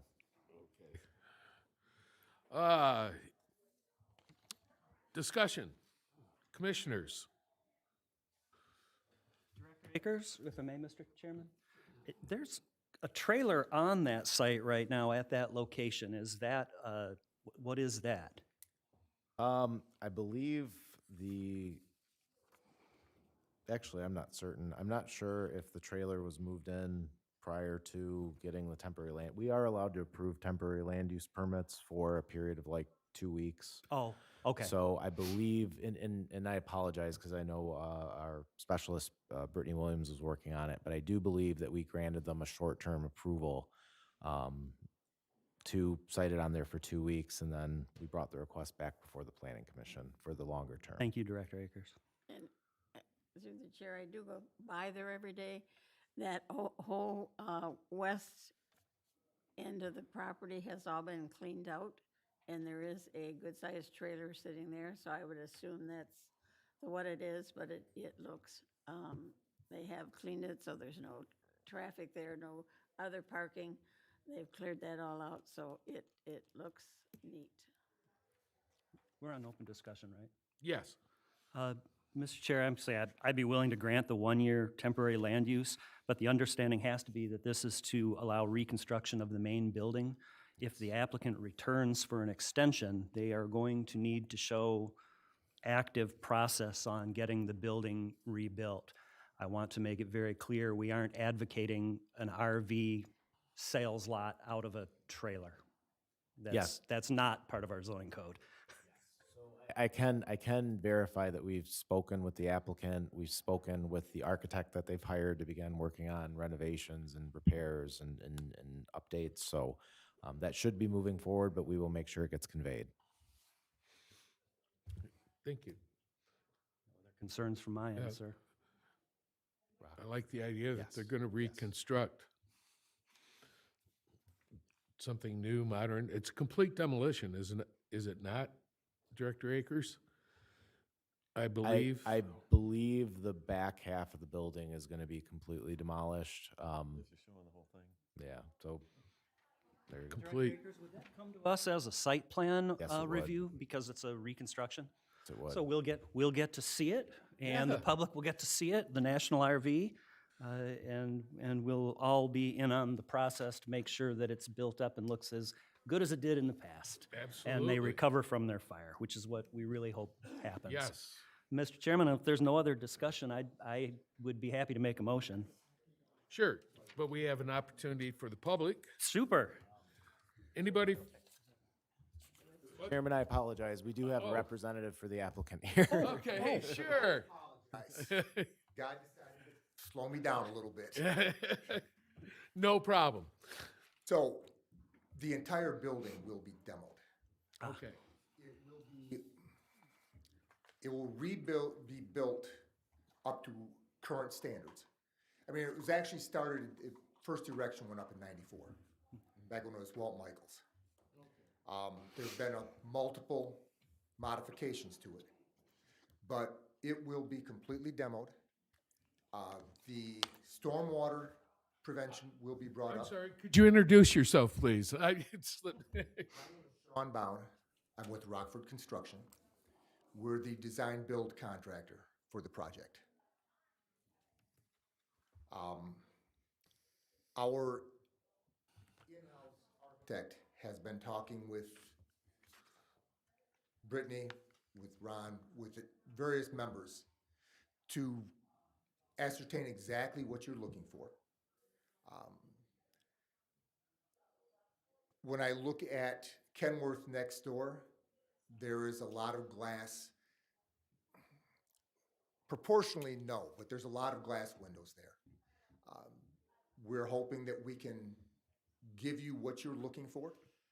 I mean, for all intent and purpose, National's been a pretty good neighbor for over a quarter of a century.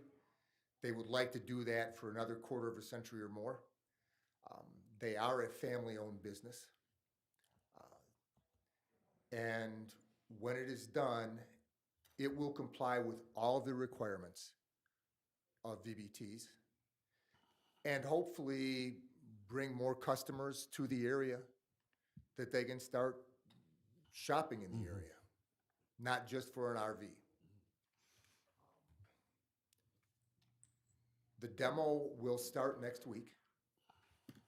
The, what we call the CCs, which are the concept drawings, have already been started. When we get to the point where the DDs are done and we submit them for review to both the planning committee and the building department, you will see renditions of what it will look like.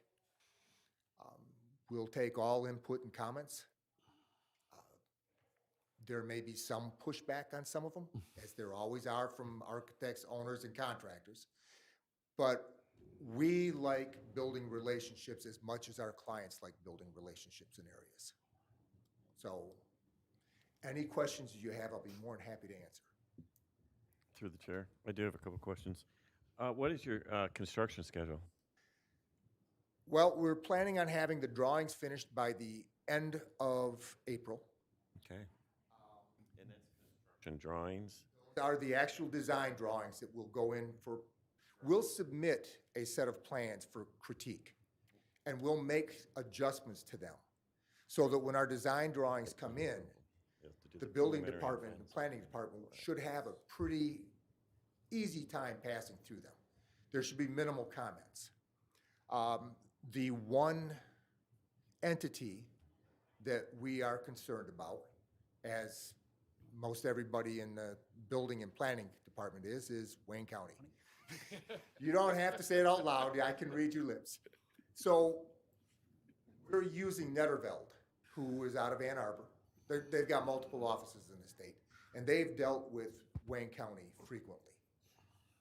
We have 2 contacts there that we're hoping will help facilitate a quick process with them. My background is as varied as anybody's at Rockford. I've worked from one ocean to the other, and there are different ways that we can help both in the buffers, the green buffers, and the retention areas that Wayne County is going to require, the buffers that Van Buren Township requires. Some of that may be underground retention. There is an actual pond in the back, and there's a drainage ditch that runs across the center of the property. I actually talked with the Larry, I can't remember his last name, from the Water and Sewer, to see if Van Buren would like to try and pull some of this back from the county, and he said no. And that's understandable. I mean, you have to live with them every day. We have to live with them from the time we start the design and finish the construction, which is right now scheduled for the 28th of December. The trailer that I walked in on is a 60 by 24. It will have a deck on the outside. We have talked with Water and Sewer about actually tying water and sewer in so we don't have the outside bladder that you would see on a construction site. So I've been given the permit to tie in water and sewer to the trailer so that it will actually be a functioning unit.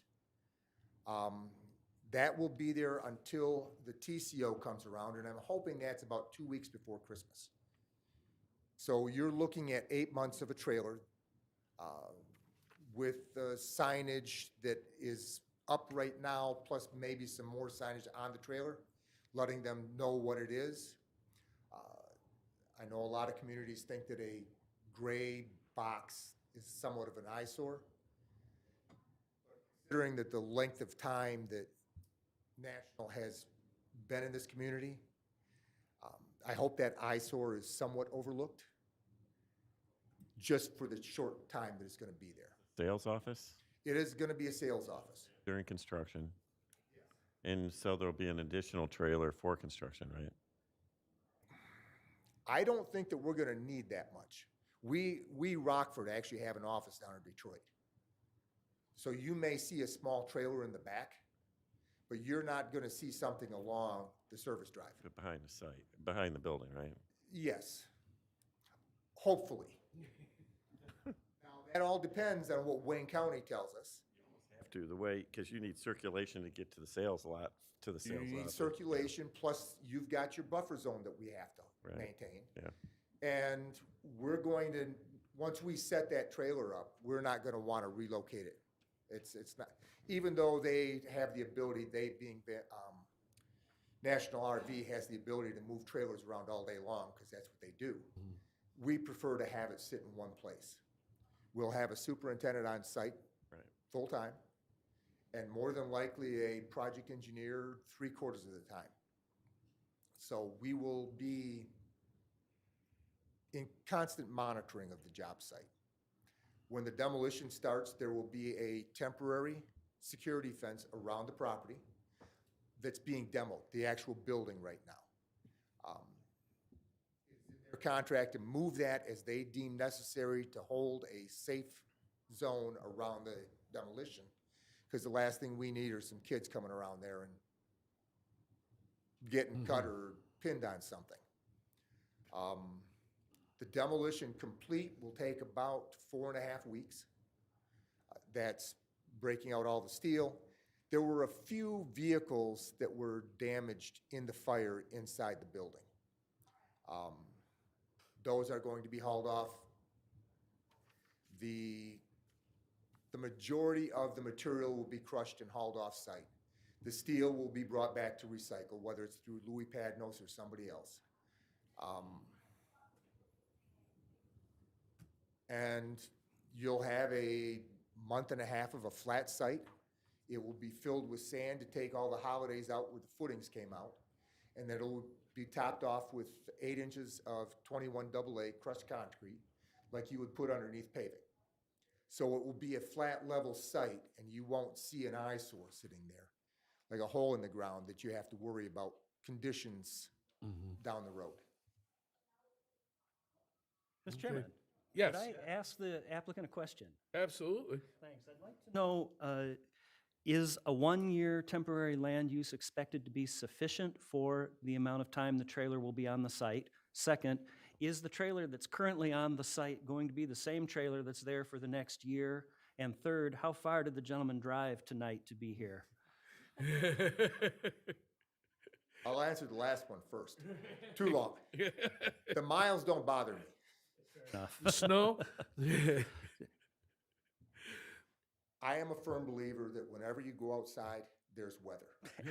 Absolutely. I'm just wondering about the trailer. Is the current trailer on site, is that the one that's going to be there whole time? Will be there. It will not be changed over. And is There- 1 year expected to be a long enough time, or do you think you'll be seeking an I extension? plan on that trailer being removed prior to Christmas.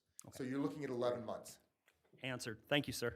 There will be one modification to the trailer, and that will be, for all intent and purpose, a deck and a porch out front with handicap access. That's why I asked. So that,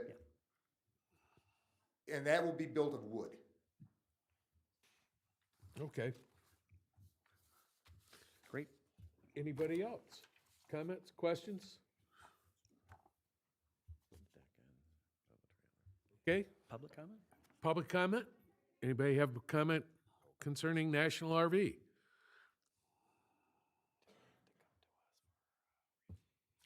Okay, commissioners? Mr. Chairman? Druthers.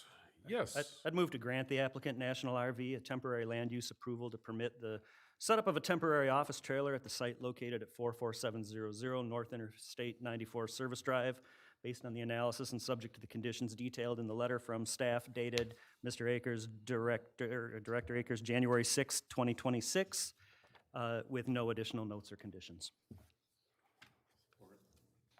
I have a motion and support. Do we have any discussion on the motion? Seeing none, roll call vote, please. Dina Atchison, Yes. Bernie Grant, Yes. Sherry Budd, Yes. Jackson Paul, Yes. Jeff Jar, Brian Cullen. Motion carries. You have it forward. Looking forward to seeing that reconstructed. I would imagine you're looking forward to seeing the demolition first. Well, that too, yes. Quite a nice one. Thank you very, very much. You're welcome. Drive safe. You as well. Quite Moving ahead, item number 2, case 25-030, Kirk Ridge Clubhouse Edition, final site plan approval. A request by applicant Vaston O'Brien Incorporated on behalf of owner Supreme Management LLC of Kirk Ridge Park Cooperative to construct a 2,548 square foot addition to an existing clubhouse facility and demolish and reconstruction of a maintenance garage. The site is located at 8205 Kirk Ridge Drive. Presentation by Township staff, Director Akers. Thank you. I'll turn the presentation over to our Township Planner, Ms. Krishnan. Thank you, Mr. Akers. As you summarized, Mr. Chairman, the request before you tonight is for the construction of an addition to the clubhouse community building at the Kirkridge Park subdivision. The proposed addition is 2,548 square feet. The site is zoned RM, which is multiple family residential, and it currently has an existing multiple family condominium development on it. The applicant did appear before you on October 22nd of 2025, and they did receive preliminary site plan approval subject to conditions. They are before you tonight for final site plan approval subject to the 5 conditions of approval. The first one was Planning Commission's approval of excess parking. If you recollect, based on the size of the building, a total of 15 parking spaces were required. The site plan has got a total of 27 parking spaces. The ordinance limits additional spaces to no more than 20% of what is required. So they were allowed only 3 more spaces, but the plan already has 12 additional spaces. This is an existing nonconformity. The applicant is not altering it in any way. Due to the nature of the clubhouse and the fact that it serves all of the residents of the condominium development, the additional spaces will be used. So the Planning Commission had granted and approved this modification at your preliminary hearing. The second was a request for modification of interior parking lot landscaping requirement. This condition has been met. The ordinance typically requires landscape islands to be provided within parking lots to direct circulation. This is a small parking area, and there is really no room within the lot to put a landscape island in. So the Planning Commission had granted that modification. The third was Planning Commission's approval of building materials and colors. At the preliminary hearing, you did approve specific materials and colors, which included brick. It included a specific type of siding called leadstone. You also approved the specific colors. The applicant was made aware that none of the materials can be substituted, modified, or replaced without prior township approval. The fourth condition was engineering approval. I will defer to the township engineer for compliance on that matter. And finally, maintenance of the rain garden. One of the site plan designs was the provision of a rain garden on the north side of the parking area and on the west side. There was some concern from the Planning Commission if these rain gardens are not maintained, they will be an area where mosquitoes would breed. So the applicant has noted on the revised landscape plan that periodic weeding, trimming will be provided to maintain native plant material. And typically that is how native gardens and rain gardens are maintained. If any complaints are received by the township regarding water stagnation, the applicant will be required to address it at such time. So based on all of the conditions of preliminary approval being met at this time, it is our recommendation that the Planning Commission grant final site plan approval for the clubhouse building located at 8205 Kirkridge Park Drive. I'd be happy to answer any questions. Kamer. Yes, thank you, Chair. For these plans, engineering comments and review was minor, as the applicant and the new building is not upgrading or manipulating the existing public sewer or water on the site. We have minor comments in here about making sure that the applicant relocate the service leads that are going under the new building, which would be part of the architectural plans. And really, the only comments that we had is with the stormwater management. With any building upgrade or addition to an impervious area, we like to see the applicant and the site deal with the excess of runoff, in which, as Ms. Krishnan mentioned, the applicant is adding rain gardens around the addition as well as the north side of the parking lot, which are great additions to control the water prior to it going into the existing system. As Ms. Krishnan mentioned, they do take some maintenance to keep up and function correctly. One comment we did have is on the plans, it mentions that the rain gardens will be changed depending on the infiltration rates that they find on the site. So we have a comment in here that the applicant must determine the infiltration rate of the on-site soils prior to manipulating the design of those rain gardens. Essentially, you put an under drain in them or not, depending on if they can infiltrate the water that's left behind. Outside of that, they did confirm with a letter from the county that there is no Wayne County permit required because it is such a small improvement. Other than that, we just, even though a soil erosion permit is not required, we still do request and require that they do follow the soil erosion design standards to limit any off-site sediment transportation. With that, Fishbeck recommends that the Planning Commission grant Kirkridge Park Cooperative Clubhouse Edition site plans dated November 6, 2025, final site plan approval. And if there are any comments listed within our letter, we're happy to work through those before they go to construction, and happy to answer any questions you guys may have. Okay, thank you. Director Akers. We'll go over the fire marshal's letter dated November 25th, 2025. The status is that the fire marshal has recommended final site plan approval. They have specified that the existing hydrants are sufficient to meet the required fire flow and spacing requirements for both buildings, And they have also identified that the existing fire department access is compliant with Section 503 of the IFC. Okay, thank you. Presentation by the applicant. Do we have anyone here from Kirkridge?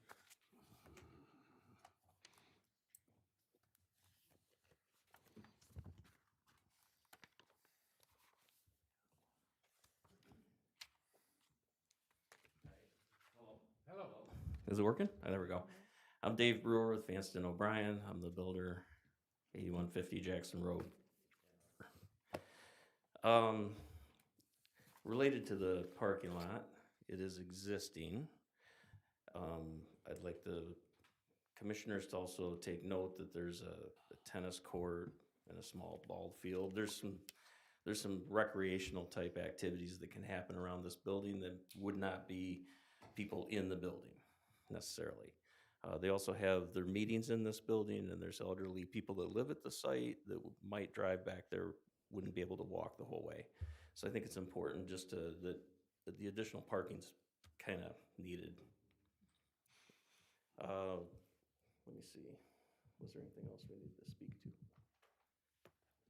Any questions that we need to speak to anything? Okay, commissioners, questions? I'd actually like to make a comment. And the reason from past experience with these rain gardens is part of the maintenance of the rain gardens is not to be tempted to mow them when they're dry. So just to make note that you agreed to not mow them. So Brandon's here, he's with Superior Management, he would be in charge of maintenance of those, and there's maintenance listed on our site plan, so that should be adhered to. I'm Greg Heim, the engineer for Vanston O'Brien, and this project, rain garden, I believe on my soil erosion, if it's not already in there, there is some statement about, cleaning of sediment, which would be the failure point of where it would become a pond. Especially during construction, you have to maintain, making sure the rain doesn't wash it into it Right. after you've completed it. Sorry that when we turn the project over, that it's growing appropriately and there's no excess sediment coming in there. So that's all part of the soil erosion plan. Again, you mentioned that Wayne County doesn't require a soil erosion permit, but those standards as silt sacks and silt fence where needed will all be accommodated as part of the construction.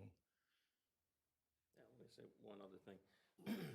Related to the existing sewer and water line that the addition goes over the top of, I can assure you that we will be adhering to all building codes as related to what needs to be done with that. Anyone else? Questions, comments? Mr. Chairman, does the applicant feel that staff has adequately answered any of their questions and concerns on this project? Outstandingly. Thank you, Mr. Chairman. Yes. Do we have anything else? Anyone from the public care to make a comment concerning Kirkridge?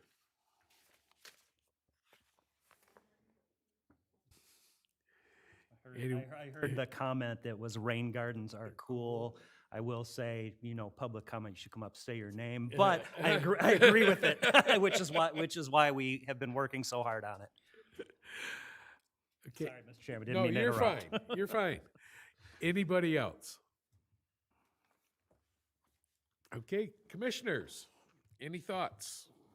Chairman, I would move to grant the applicant, Vanston O'Brien Incorporated, on behalf of the owner Supreme Management LLC of Kirkridge Park Cooperative, the final site plan approval to construct a 2,548 square foot addition to an existing clubhouse facility and to demolish and reconstruct a maintenance garage at the site located at 8205 Kirkridge Drive.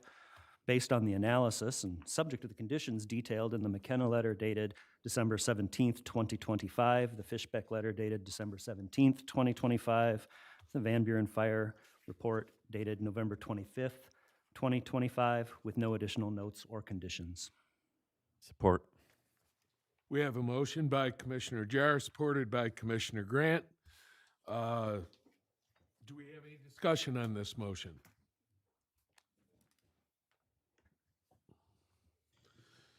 Seeing none, roll call vote, please. Jackson Paul, Yes. Medina Atchison, Yes. Bernie Grant, Yes. Sherry Budd, Yes. Jeff Jar, Yes. Brian Cullen. Yes. Final site plan approval. Go forth. To You're all the welcome. commissioners and staff. You are welcome. Item number 3, MROD, Mixed Residential Overlay District, and MRD Mixed Residential District Zoning Ordinance Text Amendment. Chapter 6 in Article 6, MROD, Mixed Residential Overlay District, and Section 3.122, MRD, Mixed Residential District. Presentation from staff.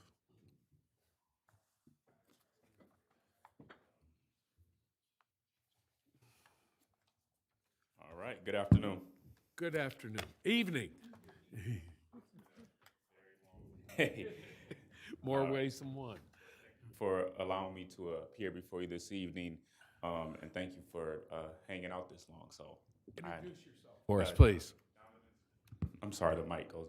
Donovan Smith, senior planner with McKenna and the project manager for the master plan and zoning implementation project for Van Buren Township.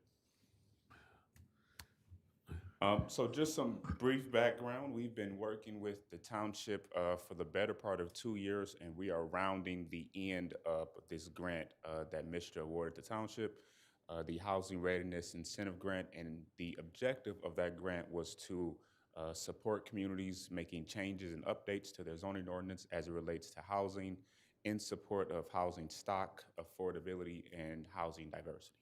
So our objective here was to look at your current master plan and look at the goals and objectives and then identify ways we could incorporate some of those goals into the ordinance in support of housing and housing readiness tools. So that's what we have today. So you should have in front of you the 2 zoning text amendments for the MROD district and the MRD district, in addition to our memo. And then we also provided the third piece, which is the updates to the permitted uses table.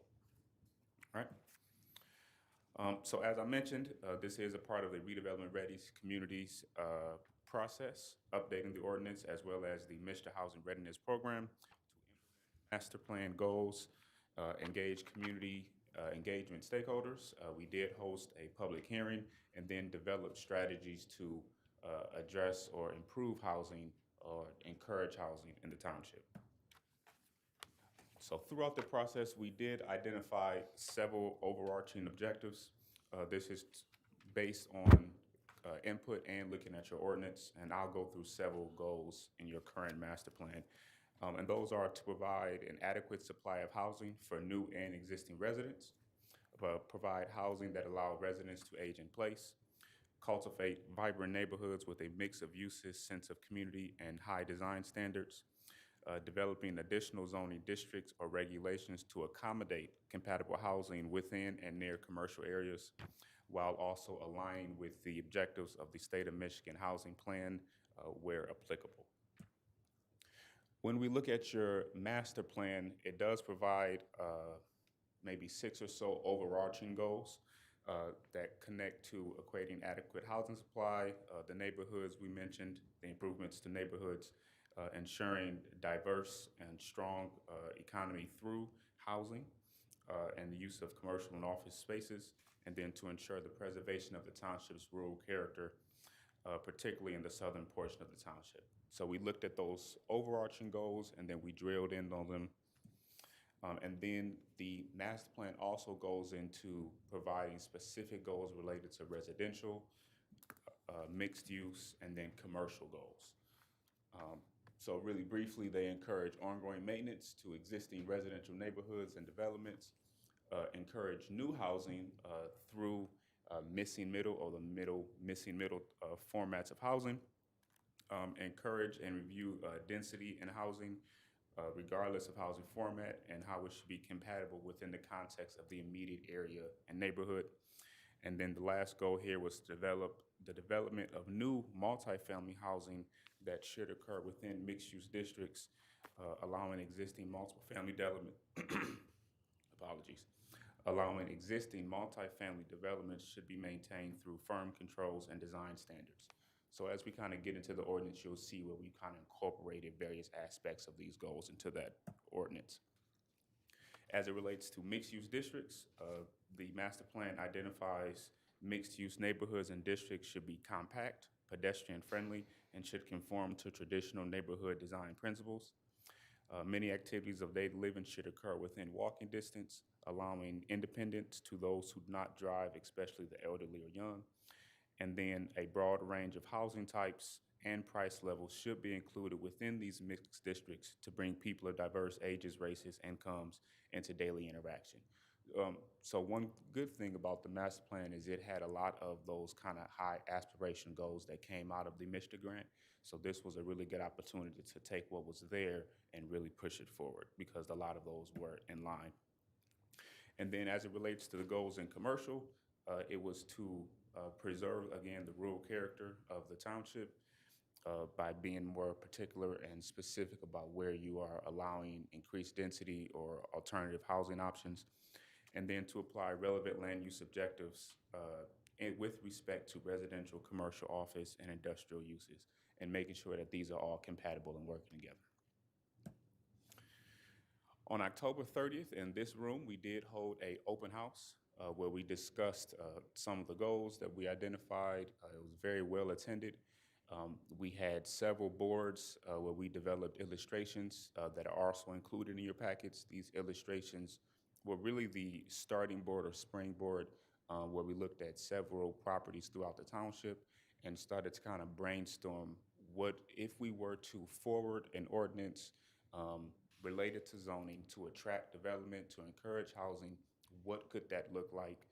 We got several concepts, and then once we got feedback, we started to work backwards and say what kind of changes and how can we allow this to happen if it was to go forward. We also did a SWOT analysis, which is included in your packet. So we polled residents and participants on various strengths, weaknesses, opportunities, and threats here in the township. We received more broad general comments about some of the things we identified. And then we also provided a survey, and those results are also included. All of those were consolidated into some of the series of comments I have highlighted on the screen, where we did receive mostly positive feedback as it relates to the concepts, the strategies we were identifying, and then making sure that the comments that we did hear were in alignment with the concepts. And overall, that was pretty positive. There was interest in townhomes and apartments, opportunities for residents to age in place. Duplexes came up quite often, seniors, and making sure housing was available for seniors as they age in place. I know there's a lot of existing senior housing, but it did come up. Cottage parks, cottage courts, pre-manufactured housing came up. Apartment types for younger families and emerging families also came up. So what this kind of gave us a lot of input on, that there is interest in housing. And what we attempted to do was create an ordinance that allowed a diverse housing stock, or the option for developers to bring in alternative housing instead of your kind of standard apartment, single-family homes, and being a bit more flexible. We held what is called a big idea board, which allowed residents to kind of be more broad and bring their ideas without the preface of specific to housing. So it was kind of a catch-all. Again, a lot of those comments did carry over, particular about cottage homes, which are smaller sized homes, the need for affordable housing and right sizing housing for people that may want smaller houses or larger homes, as well as requesting the additional detached homes with larger lots, and then multi-generational housing. We had a board about multi-generational housing, and residents did tend to respond well to that board. As I mentioned, we looked at several sites across the township as our kind of springboard base plates to develop our illustrations. We looked at the Tyler Belleville Ford land parcel, the former Kmart Lakewood Shopping Center, as well as there's a parcel we call this Martinsville Senior Housing Parcel, or we retitled it to the multi-generational parcel. So we came up with 3 concepts. I'll just go straight to them. On your left, you have the former Kmart Lakewood Shopping Center site. So that site would be what is called, I'm sorry, let me take a quarter step back. Through this process, we identified 2 tools that we are proposing to advance this type of work. The MROD, the Mixed Residential Overlay District, which all these districts encourage residential uses. The overlay district for the MR would go on top of commercial districts like the Kmart site. So the former Kmart site, it would be an existing commercial district. The MROD would be applied on top of it, and then it would allow residential uses to be permitted. Where currently, if an individual were to want to occupy or redevelop this site, they would be limited to the uses pertaining to the existing district, the existing commercial district. What the MROD does is it just adds additional residential uses. So you have a blend of commercial and residential uses. Concept was carried over to the Ford Land parcel as well. So again, you have a commercial property, and then you would be allowed through rezoning, where you'd have to go through planning commission in that process, to allow that overlay district to be placed on top, where you can add additional residential uses where prior you could only have commercial uses. The MR district, the Mixed Residential District, is a standalone district. It is not an overlay, so it will again have to be rezoned. But what that district does is it allows multiple types of residential uses within one district, and also additional buildings. So where previously, where you would have a single-family district or a apartment building, without a, you'd have the single apartment building, they would site plan around a single residential type. What the MR district does, it allows you to site plan around multiple types. So you could have townhomes, you could have small scale apartments, you could have duplexes up to 4plexes, I believe, all within the same parcel. So again, it allows more diversity in housing options, where prior to, you would just have to be able to do one singular residential type. We do include with these ordinances updates to your permitted use table, where the Mixed Residential Overlay District would allow, so this is a district that goes on top of your commercial. These would allow apartment house type units, 3 to 10 units, multiple family dwelling units, 10 and above, single family detached townhomes, and then special land use for planned residential developments. The only commercial uses permitted would be those uses that are currently permitted under the existing zoning. So we're not adding additional commercial uses with this district, we're just adding residential uses on top of what is currently permitted. As it relates to the Mixed Residential District, we are not promoting any commercial uses within that. It is a strictly residential district that would allow apartment house format units, 3 to 10, apartment style buildings via special land use, apartment family high rise, 10 units and above, also special land use. And then it would also allow small family detached housing and 2 family dwelling units. So this is just a description, but I did kind of describe it to you, but in your ordinance, you will have an intent statement. And that is the Mixed Residential Overlay District is an overlay to an existing commercial zoning district. This overlay provides opportunity for small apartment buildings, townhome style units, high-rise dwellings, while preserving commercial uses already permitted in the underlying zoning.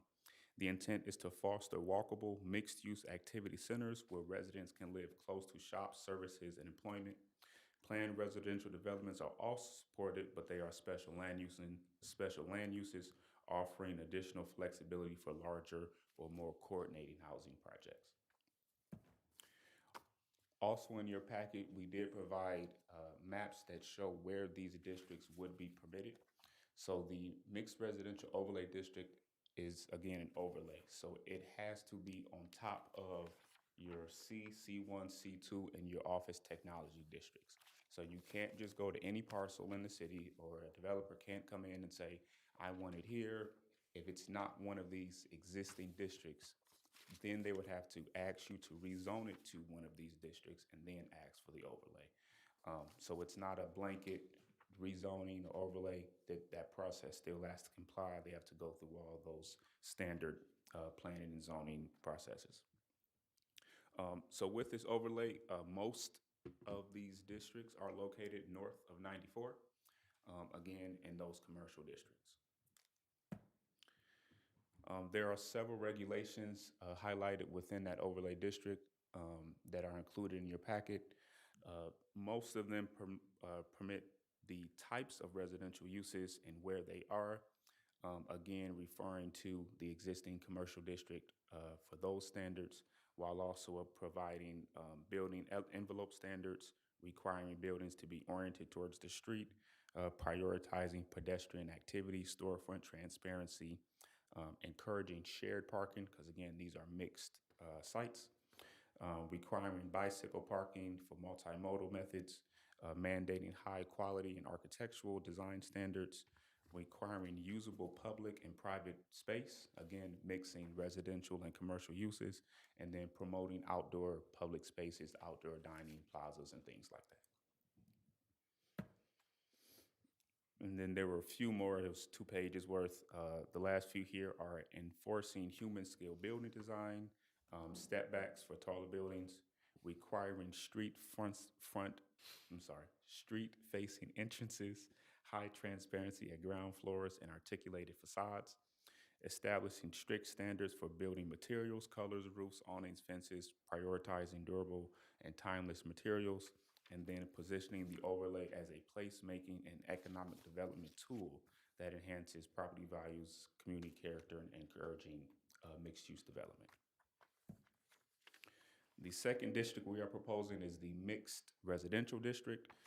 That intent statement is a residential zoning classification designed to broaden the range of housing choices. This district emphasizes multi-generational living and middle housing types such as duplexes, townhomes, and small apartment houses.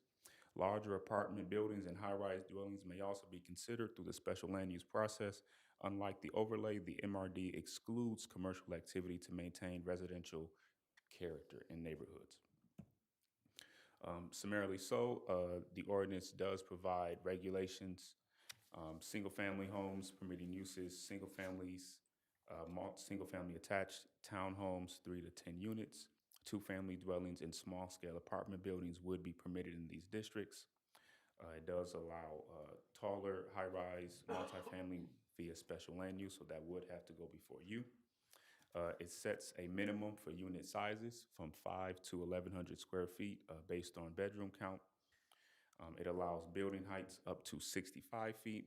It requires green belts and pedestrian circulation, prioritizes preservation of natural features and wooded areas, enforces high-quality exterior materials and garage standards, and provides the Planning Commission flexibility for site design, materials, and layout. So again, both of these tools, in order for them to be utilized, they have to come before the Planning Commission and subsequent board for final action. So again, these are not blanket districts that we are proactively rezoning. We are creating tools that, as there is increased interest over time, it's available, and then the applicant can decide if they want to go forward that process and use one of these districts, or if they want to go and use one of your more standard districts. Again, we're just trying to create those flexible paths and options that ultimately may result in increased housing stock, diversity, and affordability. Also in your map, we do provide eligible areas for the mixed residential districts. It would be appropriate, and so this is your future land use map. So again, I mentioned these have to be rezoned.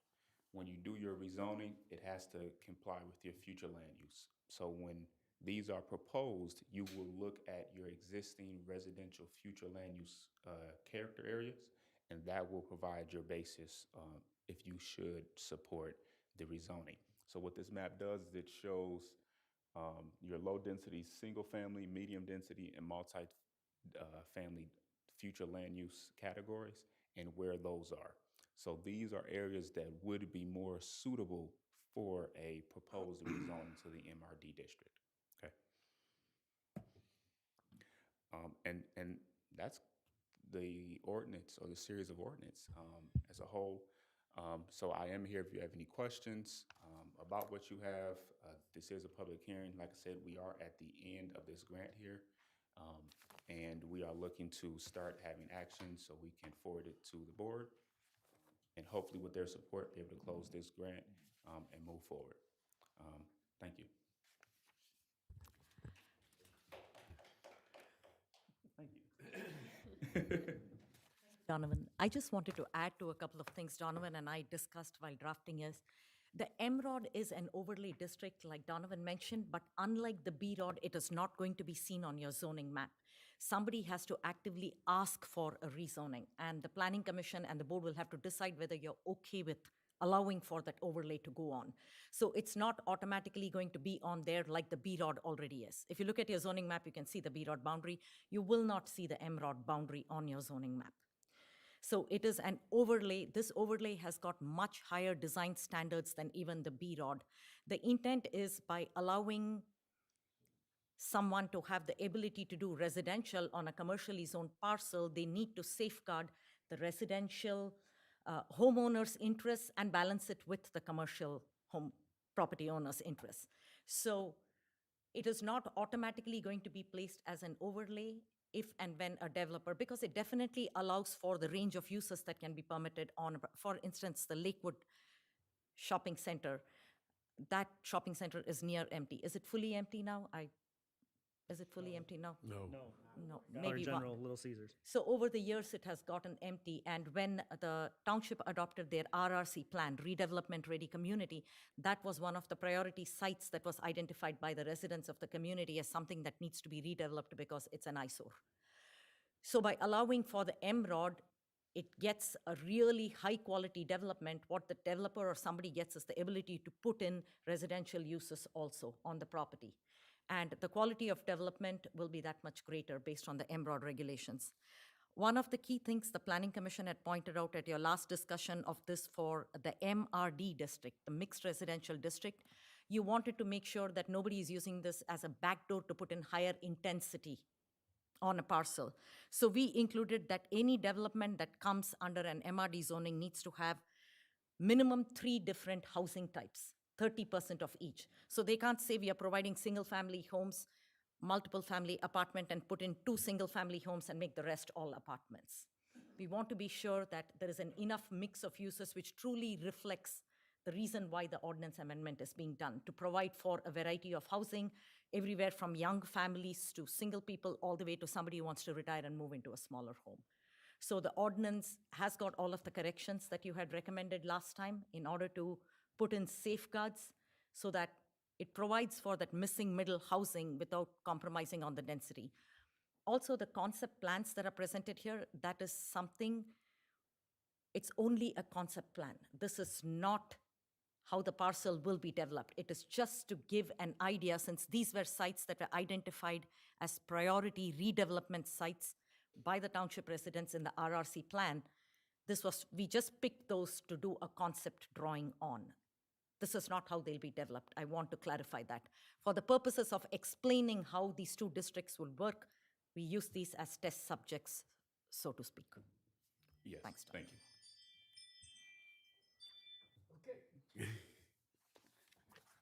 Commissioners, comments, questions? Mr. Chairman, I have a question for, well, Ms. Krishnan, because she brought it up. Just to be clear, the MROD designation will show up on the zoning map once it's applied. Yes. So it won't show up on the immediate zoning map because it isn't in use anywhere yet. The Belleville Road Overlay District, there is only one, and it does show up on the map, and there will not be another BROD Overlay District, to our Correct. knowledge.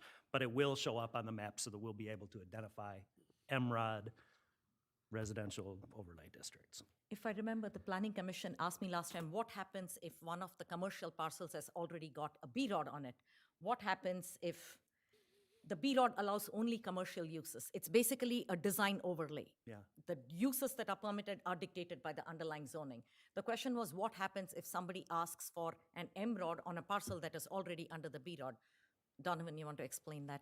We discussed. So the MRR is a floating overlay, so it doesn't stand existing, but you would have to essentially overlay them both. That would continue. And then the most restrictive, if there is a conflict in regulations, the most restrictive would stand.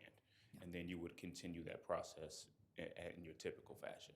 So we could go ahead with residential in the B-ROD district if we applied the M-ROD to it. Correct. Okay. Correct. It's called a floating overlay, which is not a very well-known concept in planning and zoning. It's a relatively newer concept.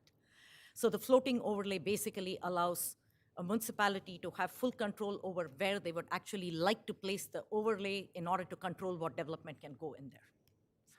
Mr. Chairman, I'd ask staff or the presenter, Donovan, is granting this overlay district, is that handled by a rezoning request? Yes. That's a formal rezoning request, great. Last question for the presenter, how many people responded to the survey? We had a lot of questions about transparency and public interaction. I know I have a survey sitting on my desk here. How many respondents did we get? Off the top of it might be at the top of that document. Off the top of my head, I apologize. I just don't know that exact number. Ms. Christian, you got the number? 67. Commissioner Paul says 67, so I believe it's a pretty good sized And then summary. That was the survey, and then in person that day, we had about 25. It might have peaked around 35. 35 residents came to the open house to look at our. 63. Yes. Yeah. 63. Okay, thank you, sir. And so we did have an open house in which people gave comments. I know that the comments were summarized in our packet. I did get to see all of the comments, and for the most part, these conceptual diagrams, it was great. It was a pretty good mix of comments ranging from, I love it, it's a great idea, to this is terrible, this sucks. And I think that was a quote. But as Ms. Krishnan pointed out, these drawings, they're conceptual. There's no developer in the background trying to make these happen. No one's wheeling and dealing to build that thing on the Kmart shopping center. It really is just meant to be a thought exercise of what could possibly happen in a similar property. I'm not misstating anything, right? You are correct. Our take was, you establish that vision, and then you identify how to get there. And this was the process to identify that, and the ordinance is that path to get there. Thank you. Mr. Chair, one quick clarification question for staff. So you say it has to be 30% each minimum, depending on housing type. Just clarifying, is that by dwelling? Or, for example, let's say you build 3 houses, one is an apartment, one is single family, one is a duplex. The apartment has 6 units. Is that what's factored in, or is it just the footprint of the building? That's a great question. I think the 30%, we intended it to reflect 30% of the total number of units. Okay. So if somebody is proposing 100 units, 30% has to be one type, but that's a good clarification to make because I can totally see how that question would come up. If it's discussion, I guess, can we add that, I guess, if it's not already in there, I would just need to flip through real quick. Okay. Yeah, Okay. Is that something that, are we in agreement on that as a board? Absolutely. Clarification helps. Mr. Chairman, I have another question for staff. I want, probably for Ms. Krishnan, so I'll let her finish writing that comment down. Sure, I can edit the next version. Okay, yes. The MRD is a standalone housing residential zone type, right? Not necessarily an overlay or not an overlay. It is a standalone housing type. How does that, I know that for some of our zoning types, we have that pyramid designation, like the M2 feeds into or the M1 feeds into the M2, and everything you can do in one, you can do in the other. Is this truly a standalone, intended to be a truly standalone mixed residential district, or does it pyramid off of the other residential designations? It would be a standalone residential district because our zoning ordinance has got, we have the ag and estates, then we have the R1A, R1B, R1C, and then we have the RM multiple family low rise, we have the RM multiple family high rise. The mixed residential is truly a mixed where you allow for a mix of various residence types on a single parcel. So you accommodate the type of dwelling that is, for instance, for a senior, ranch-type dwellings. We discussed that. They're not interested in the colonial or climbing up steps. You want to have the smaller ranch-type dwellings. It would allow for ranch-type dwellings. Currently, in our zoning ordinance, those type of dwellings would be permitted only in R1C or R1B. At the same time, if you look at apartments or townhouses, those would be permitted only in RM multiple family. So this is truly mixed. It's a district that is by itself without trying to feed or slot itself into any one of the other residential categories. My recollection is that in those other M districts, the ordinance that specifies them actually says explicitly anything you can do in this district, you can do in the upper district. But I noticed in the document that is in front of me now, it does not say that this is a pyramid against other residential. So I just wanted to make sure that was the intent. It really is standalone. It wasn't missing. I think it was asked, but it requires rezoning. Yes. Okay, versus the other one, which is an overlay, which doesn't require rezoning. In this case, the overlay will also require rezoning. Oh, really? Okay. Neither the direct zoning district, which is the mixed residential district, nor the overlay But the floating is one, given to yeah, anybody. it just- The MROD is a floating overlay. Both of them will require a property owner or a developer to come and request a rezoning, which will go through the public hearing process. Zoning request, as we all know on the commission, can't be granted unless it's in line with the future land use map to begin with. So it can't Correct. just be someone comes in and asks. Nope, there's a process, and it takes a long time to get that future land, a lot of public interaction to get the future land use map updated, which is good. Yes. Last question for staff. Sorry, Donovan, I think Vidya worked on the ordinance, and it's the ordinance text that I want to know about. We have another section in our ordinance somewhere where we talk about screening between adjacent zones. If you are next to a residential zone next to a commercial zone, the commercial zone has certain screening requirements that it must meet that are different for a commercial zone next to a manufacturing zone, et cetera. Do our ordinances need to be updated to account for the RMD, the new zone type, or do you believe that our adjacency table has it covered by virtue of it being a residential zone?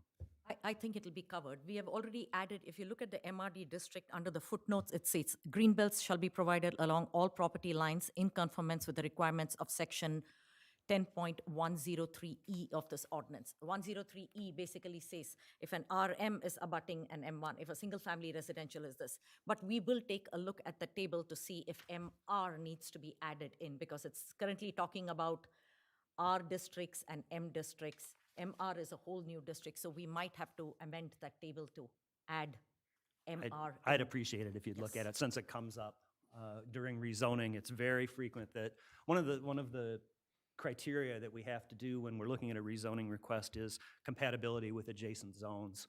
And we have a table in the ordinance that tells us, hey, Mr. Commercial Person, with your great idea, yeah, you're gonna need a 15-foot berm because there's a residential neighborhood nearby. We wanna make sure that the existing residential neighbors are always protected, and that designation has to be in the ordinance. If we do get an MRD district, we want to make sure it has the same protections as any other residential district.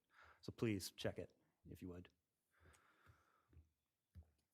I don't have any other comments, Mr. Chairman, Anybody else? which is amazing for 8 o'clock at night.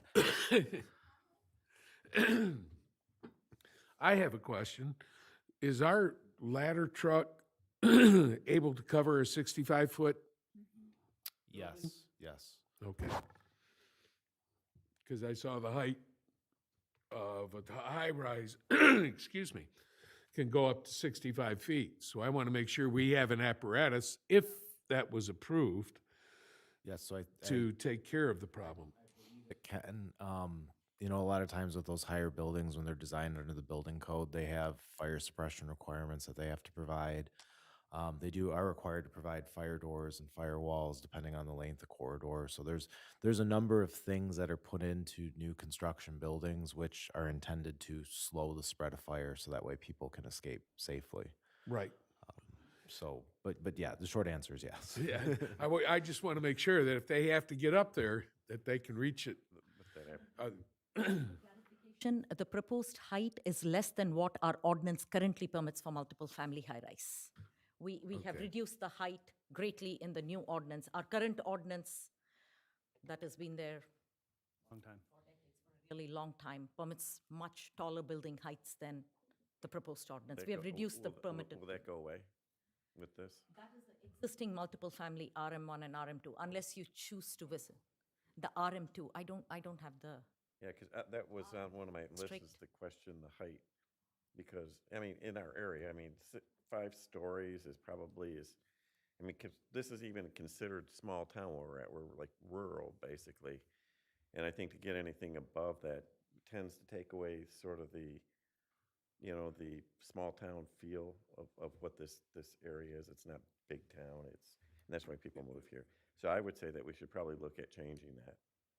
Director Akers will be able to tell you what is currently there in the ordinance. I cannot recollect last time that ordinance provision was applied, but that said, it's there in the ordinance if ever the planning commission wants to revisit and Mr. Chairman? Yes. Does the commissioner think that the height called out in this proposal is acceptable? Yeah, I think that seems to be about the right scale if it's a mix with other residential. The commissioner is asking about the height in the other district, the RM districts, Yes. as Oh, what I- potential future edits to our ordinance. But we limit the height on motels and hotels, correct? commercial use, we do limit the height on them. But multiple family high-rise has got a much taller permissible height in our ordinance. Director Akers is looking up exactly what. Believe the max building height for multiple family high rise is 150 feet. That's what our ordinance currently Visit has. that. Because that's way up there. That's like 10 stories. That is a plus. super high-rise. I don't know if it's ever been applied, but it's there in the ordinance, so We've got to revisit that. It's the nice part, Mr. Chairman, about modernizing some of our ordinances. We get a chance to look back at the existing ones and decide whether or not what's in them is still applicable. I'm sure when that RM district was composed by the planners that came before us, they thought, yeah, that'll be the day when we get a 100-foot apartment building, so, okay, sure, why not? It's never gonna happen. I'm sure they thought that when they wrote that ordinance. I'm sure. Now, I don't know. Now my viewpoint has changed. Maybe we should revisit it. somewhere in the 80s or 90s when that was put into the ordinance. It's just never been visited. So if the planning commission would like to revisit it and correct that, we can do that. That gives you something else to add to your board, Mr. Akers. Hey, Mr. Chairman, I know we Yes. do have a public comment section, but I had one more planning commission discussion point for staff and McKenna. I know that we talked about a few minor edits. Are you still thinking that you would like us to consider referring this or recommending this proposal to the township board today? Or would you like to come back with a very small targeted set of edits? What's your desire? Whatever the planning commission is comfortable with. So I will tell you, I have a grant deadline towards the end of April that the ordinances will need to be final adopted. I have to submit final reports to the state. I've already requested an exemption, so if it's only minor, we can bring it back at the next meeting and hopefully move it forward from there, and I'll still be able to meet all the timelines at the state, so. And Okay. if I may ask, that we did make all the corrections that came from the last meeting, so those are included. Yep. The planning commission can either choose to take the action at your next meeting, or you can choose to take action to send it on to the Board of Trustees, but we will make corrections and have the revised draft back in your packet for your next meeting, so you know that the corrections are in there before it even hits the board's trustees table. It's up to you. You, Commissioner? It's all about, do we want to see You got one of the edits. Procedurally, yeah. Thank you. That was the last question I had on it. I think public comment is next. Yep. Okay, yes, very good, Donovan, thank you. Public comment. Anyone in the public want to speak to this?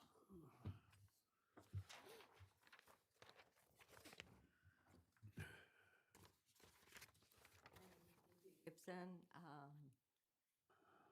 I'm 68 years old. I've never done this before, so I'm really nervous. Relax. I'm 68 years old, and I know that a lot of you young people could care less what I have to say because I'm not long for this world. But yes, my husband and I got married in 1980. We went looking for a house. We went to Canton to look for a house. The thing that turned me off about Canton was the traffic and the roads. It was awful. It still is. We came to Belleville and we liked it because the community was quiet. Tyler Road was still a dirt road. It was a rural community. I'm sorry, your presentation was really good, but there was a contradiction in there. We're gonna keep it a rural community, but we're gonna add a data center, we're gonna add all these hotels, we're gonna add all these extra community things, we're gonna do this, we're adding on Beck Road, we're adding on Tyler Road, we're adding, so people don't have to drive very far to get somewhere. Did you ever stop to think that who's gonna live in these houses? Are they gonna have cars? Are they gonna increase the traffic? Can we handle that? It's understood. Canton can't, and they still grow. They still add. Everybody's got to add stuff. Why do we got to add? Why can't we ever just let it be? I can't tell you how many times in a week I hear police sirens in my community. I never did before. It was a peaceful community. People who move on my street, they say they like the neighborhood because it's quiet. I have tons of friends that are our age, older even so. They can't afford to live in these senior centers, and or they don't want to live in these senior centers because they need that money because their children are struggling. They're helping their children. They can't afford to live in those places. How is the senior center here on Belleville Road? Is it open yet? Do they have any applications yet? Are they going to be filling up? How about the one on Tyler Road? I drive by there. They've been open for, what, a year now? I don't see hardly any cars there. What are we doing? What are you guys doing to this rural community? I don't expect you to answer me. I know you don't have any answers. I really would like you to think about it and think long and hard about it. You're ruining something. Thank you.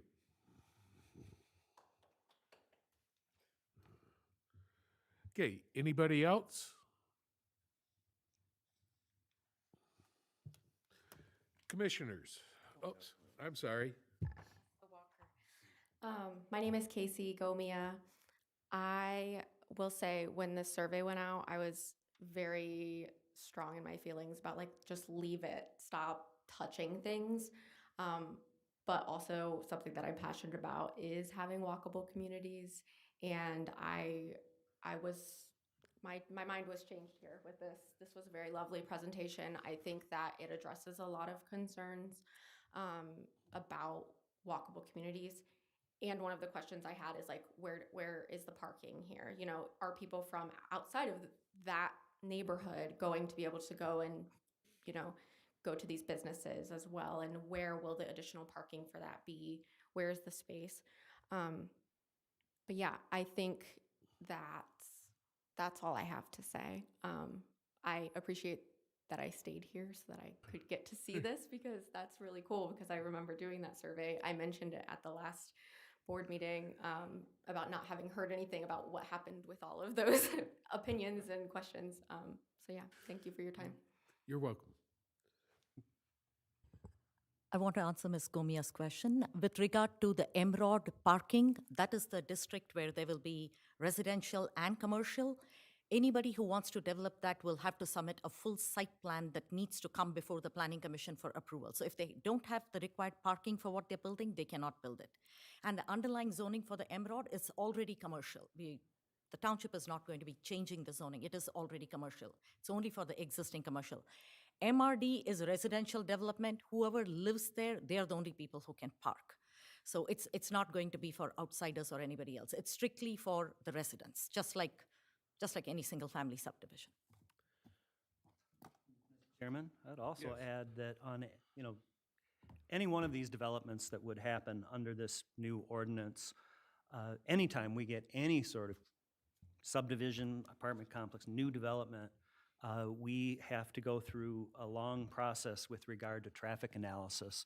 We have to be convinced at this level that the traffic is going to be manageable. And if a developer were to bring a project before us that we felt was going to severely impact the traffic due to the size of the project, there would be traffic studies. They would be held to a very high standard. It's up to the applicant to prove to us that the traffic impact is minimal or what they claim it is. It is part of the process. Those traffic studies, I want to tell you, are the most boring documents that ever come in front of us, and I read every one of them. And it takes a long time. And I want to also address to Ms. Gomia's comment that she was wondering what happened to the form results or the survey. Government takes a long time. All of these projects that you've seen here tonight, where we've been discussing them, or people coming before us for final site plan review, like the Kirkridge Clubhouse edition, they were here. I don't remember how many weeks ago, but that was their second trip here. It might have been their third. So every step of the way is open, and we try to do our best as residents of Van Buren Township to make sure that we aren't doing anything we wouldn't want to do to our own community. I don't want to have traffic like up in the neighboring community, Canton. And I think even Canton might be a little tired of some of their traffic at this point. I think that Van Buren Township is growing. It's a great place to live, but I really do respect our rural community. The commissioner was trying to struggle for what do we call that small town feel? It's our rural community feel. That's important to me. That's why I live here. That's why I moved back here. That's what I want to protect. I hear you when you bring your concerns to me. I really do, and I think we're doing the right thing. I think we're doing the right amount of talking to the residents, talking to people, and coming up with good ideas. I heard rain gardens. The only reason we even considered doing a rain garden, those weren't allowed in our ordinances, because we had an applicant come to us and did a great job of convincing us that maybe rain gardens weren't the terrible thing that we all thought they were. I thought they were pretty lousy looking personally. But I got to see it. We let them build it conditionally, and they built it. That's over there at the Subaru plant. And they had to come back a year later to prove to us that they took good care of that rain garden, that all those butterflies and bees and things they made a claim they were going to have showed up. Hey, you know what? They did. They showed up. At rain gardens, we learn. We learn from interaction with the public tonight. We learn what your concerns are. And I really hope that in attending the meeting, you see that we listen, we write down, we're trying to do our best. We live here just like you. We're not going to try to do anything that we think is going to harm the community in any form, way, or shape. That's what I had to say on that subject. I know it's late, I'm sorry. That's fine. Anybody else? I did have one other question. In the commercial district, the B-ROD or even the C, we don't allow residential over commercial, right? We do not allow. The MROD would allow that? Yes, the MROD would allow residential. Even in the B-ROD, there are specific sections. We have the gateway sub-area and we have the core sub-area. Core sub-area is south of Tyler Road. Gateway sub-area is the one that extends all the way from Ecorse to Tyler. So both districts have different design approval standards and different uses. The section that is north, the Gateway sub-area, does permit some residential because there already is residential over there. You have the trailer park, you have the new senior housing, Clover development located over there, and you have single-family homes down Robson. So that Gateway sub-area does permit, but anyone developing that will have to develop under the mixed-use standards, which are already in our zoning ordinance. We already have. What I meant is commercial on the first floor, residential on the second, third Yes, floor. that is mixed use. Mixed use district Okay, permits that. okay. Through the chair, I do have a question, another one for Vidya. Just came into mind, I was looking at the MROD where we have the Tyler and Belleville Road corner, and I know this is just a graphic representation. That it would be probably much different. But looking at the corner and thinking of what's there right now, if we I'll just pick on this real quick. If we did what's shown in this graphic, then on four corners we have parking lots. So is there any way to sort of create a park-like node rather than just, I know in a lot of our developments, there's this little tiny plaza seating area, but is there something to create sort of a relief from that, so it's like a little bit larger, like a small town city park at a corner to offer relief? And you mentioned walkable, so if it's gonna be walkable, you need areas where people can actually congregate and meet outside of the people that just live there. Absolutely. That can be part of the development itself. Whenever the parcel is developed and township will drive that development of that parcel. My question is in the zoning that's written, the overlay zoning that's written, what would require a developer to do that? Rather than, what a developer wants to do is maximize their site. Can I ask a Saying, can it be mandated that you have to create a corner park or something like that? Well, I mean, we only have so many four corners in Van Buren Township that have development. And I apologize because I was reading something. Are you specifically talking about that I'm property? using that one as an example for now. Yeah. I mean, we'd have a bunch of, Could I ask a related question that might help? Yeah. Are you expecting that in these MRD districts that they would ever be classically subdivided, a classic subdivision? Or are you expecting they would basically always be a PRD because nobody does classically platted subdivisions anymore? I'm asking because if it's a PRD, the Planning Commission gets to approve the locations of the parks, right? Yes. You'll probably will never see a classically platted subdivision again, just because the process is so much lengthier and onerous. more costly than doing a traditional site condo. You can see a site condominium proposal come before you that's not a PRD, however. So that is a possibility. so the township owns that. How you pick on that land again? That's the township land right now, right? Yeah, That's so- in this example. So can the township just own that corner, own it, say this is our park now, as opposed to we're just selling it as part of the whole thing? Say, can we start to establish those nodes now?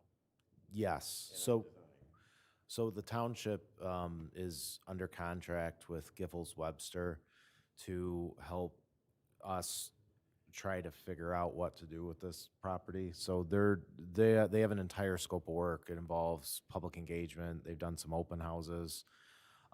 They're trying to help us identify, if it is going to be developed, they are going to try to help us identify public spaces based on some of that. There's a market study that's going on. There's a whole scope of work that's been done, or that is in the process of being done on that property.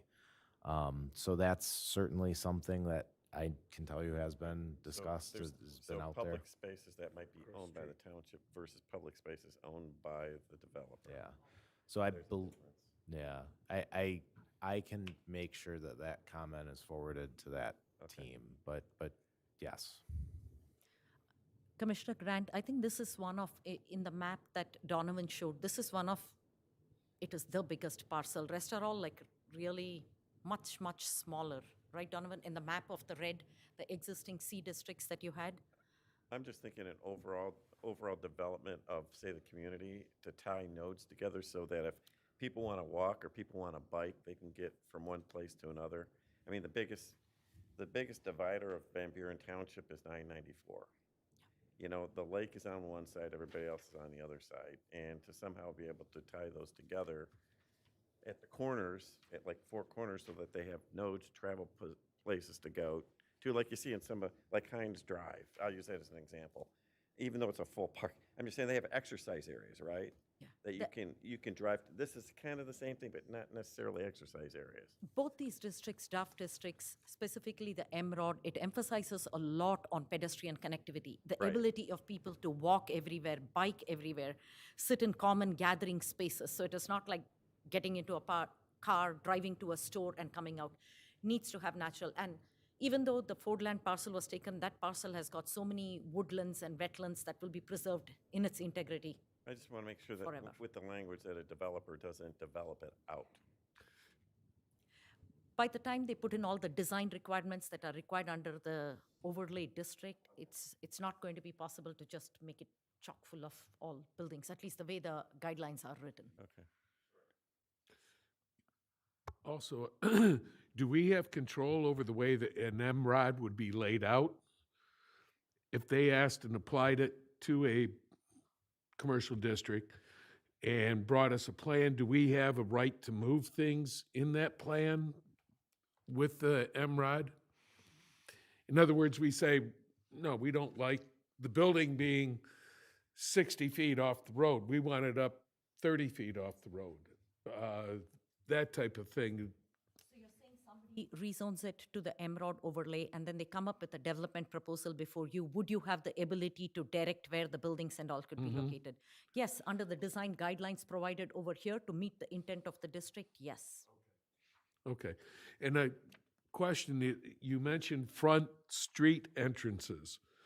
We've talked in the past about looking at buildings being closer to the street rather than set back, such as the shopping center here on Belleville and where Planet Fitness is, because you can't see what's inside there. And bringing those businesses closer to the front, you're able to see what those businesses are. You're saying front entrance, the front entrance is street entrance. If we brought that up close to the front Parking behind. and parking behind, what are you looking at the entrance to be? And you have mandated that it would be a street entrance in Are you referring to the? MROD. The entrance at the street, the apron, or the building? I'm just. the building. You're saying that the front entrance to the building or the business has to be at the street or street side.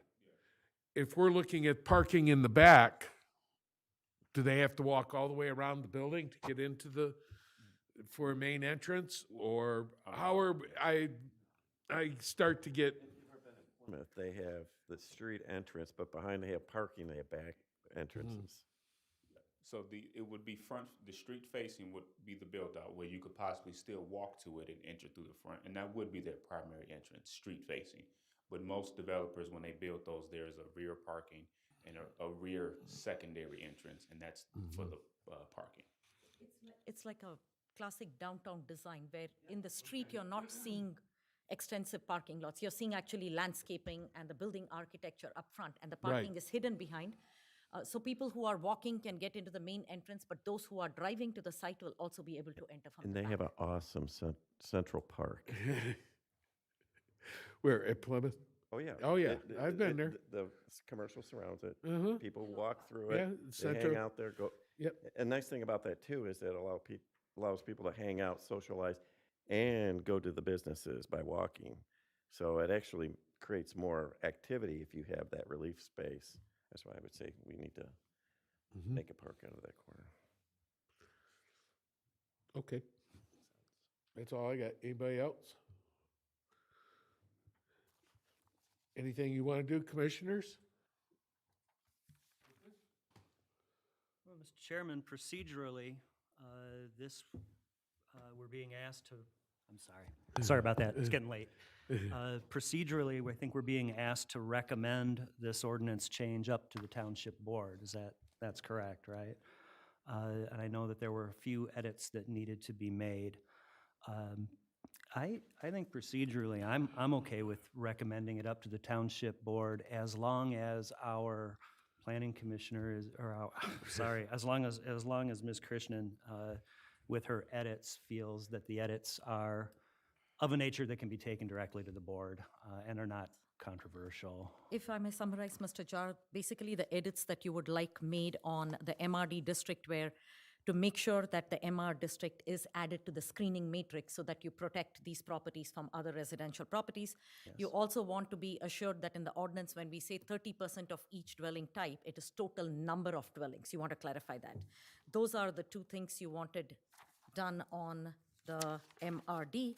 And the MROD pretty much didn't have any changes because it's a reflection of the BROD, but with even higher development standards. Since you're allowing them to have residential, you have upped the quality of development in those. Commissioner Paul, does that agree with what you were looking for? Mr. Chairman, I'd move to recommend to the township board that they adopt the proposed amendments to the zoning ordinance text in, oh, I'm sorry, did I jump the gun? No? That the proposed,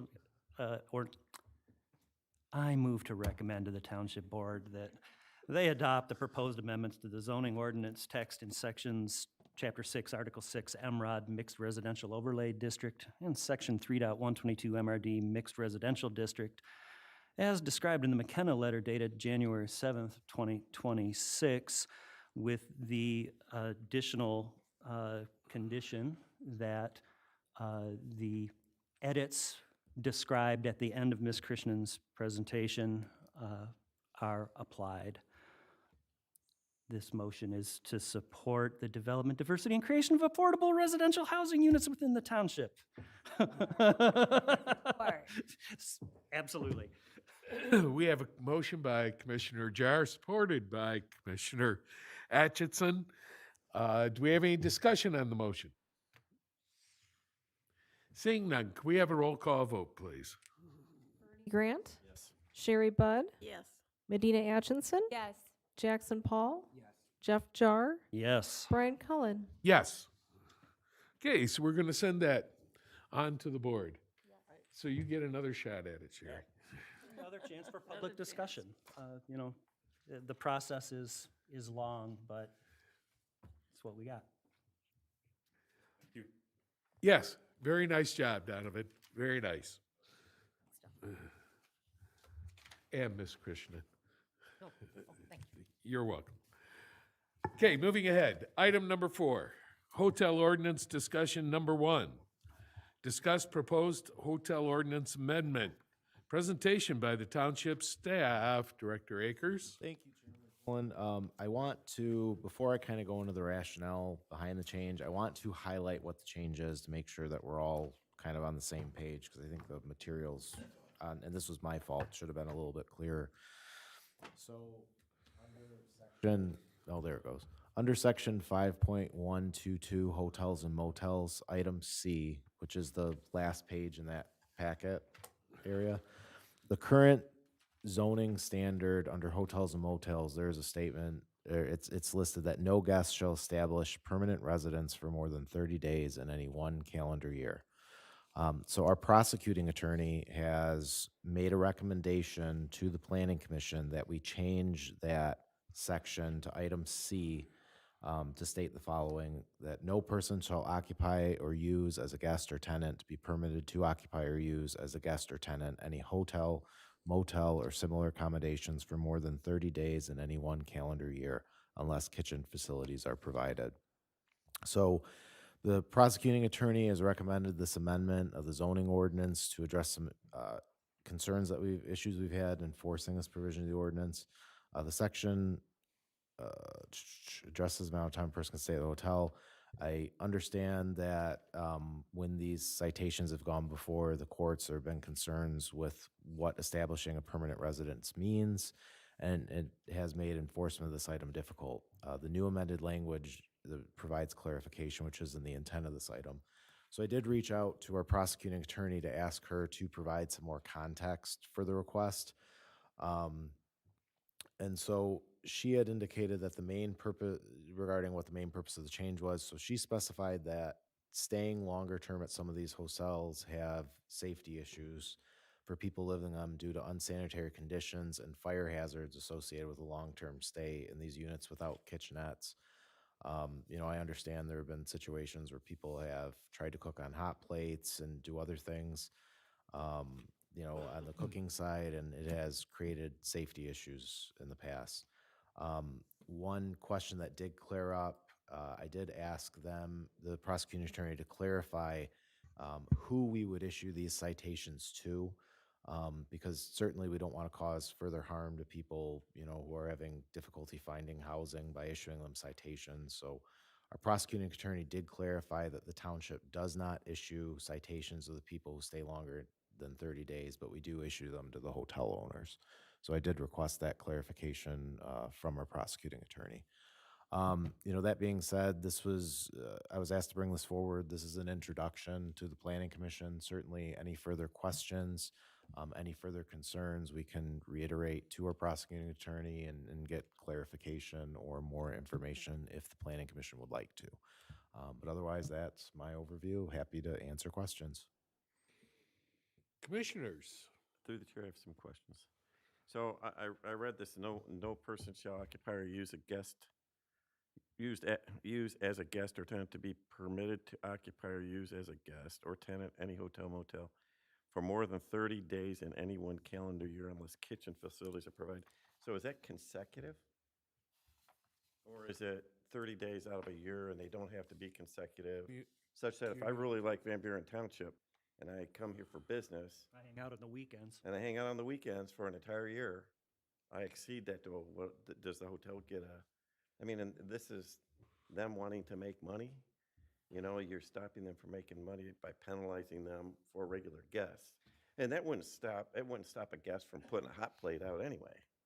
So, the language doesn't seem like it makes sense to me, I guess. How do you define it?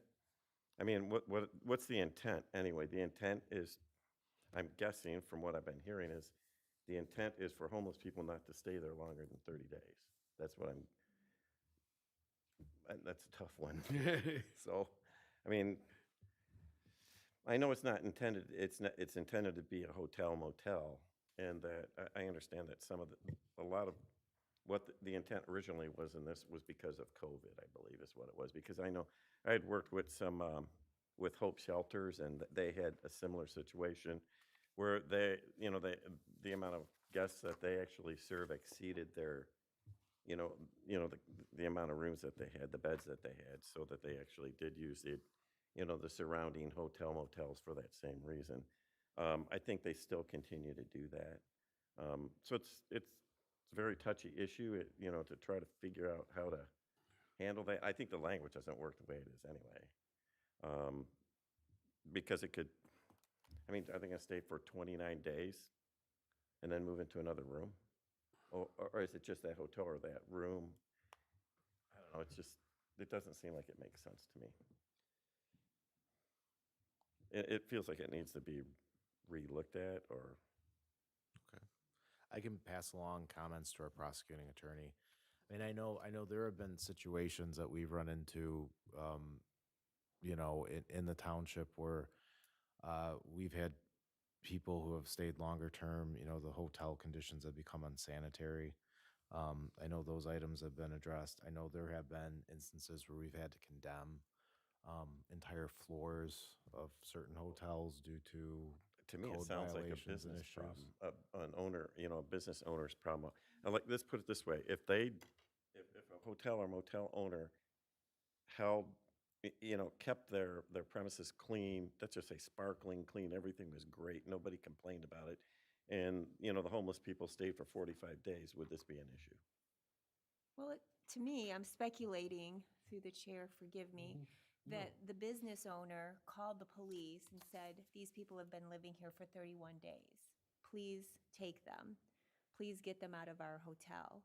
And we did not have the ordinance to help the police. Is that what has brought this about? No. The business owner could trespass them in that circumstance.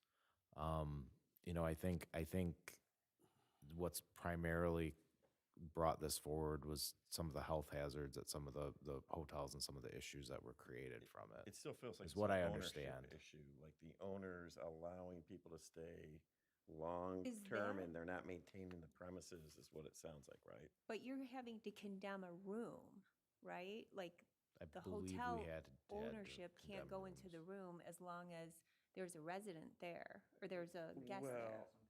If they were being a nuisance or. If they're paying, they're staying. I mean, the thing is, if you're an owner, just limit the amount of days you actually have there. If they're destroying it, you can eat.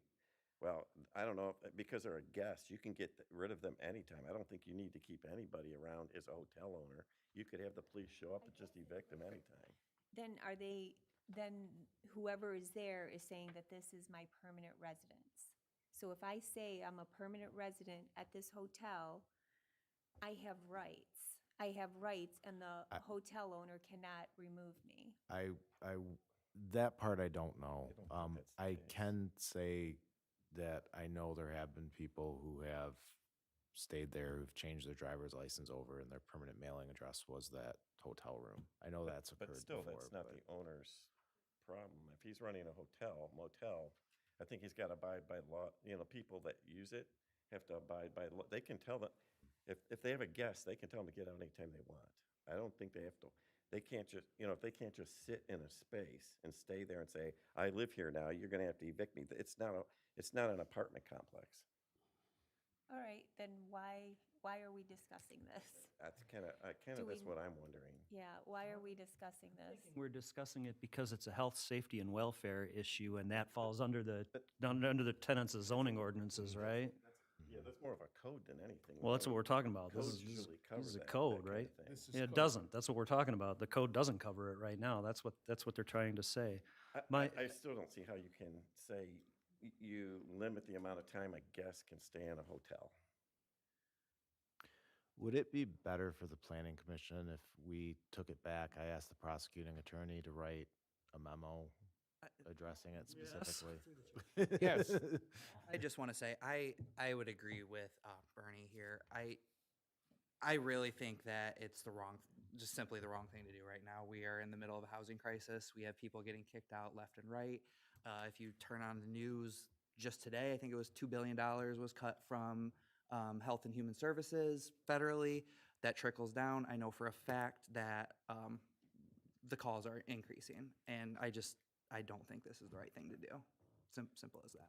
Mr. Chair? I would agree with Bernie. I think this would be between the owner and whoever is there, and there are other legal methods to remove people if they need Business it. owner's problem. I mean, if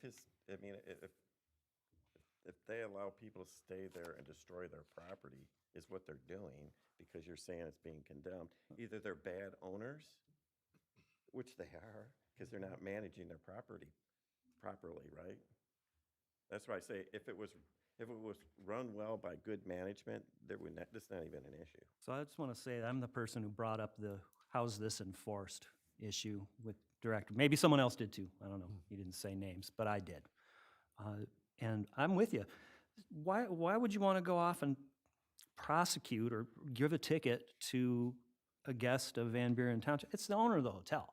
I mean, okay, maybe you want to have this law say that, hey, and you know what, as a guest in our community, you're not supposed to stay for, what is it, 30 consecutive days? 30, what is it, 15 weekends? I mean, the law is not well written.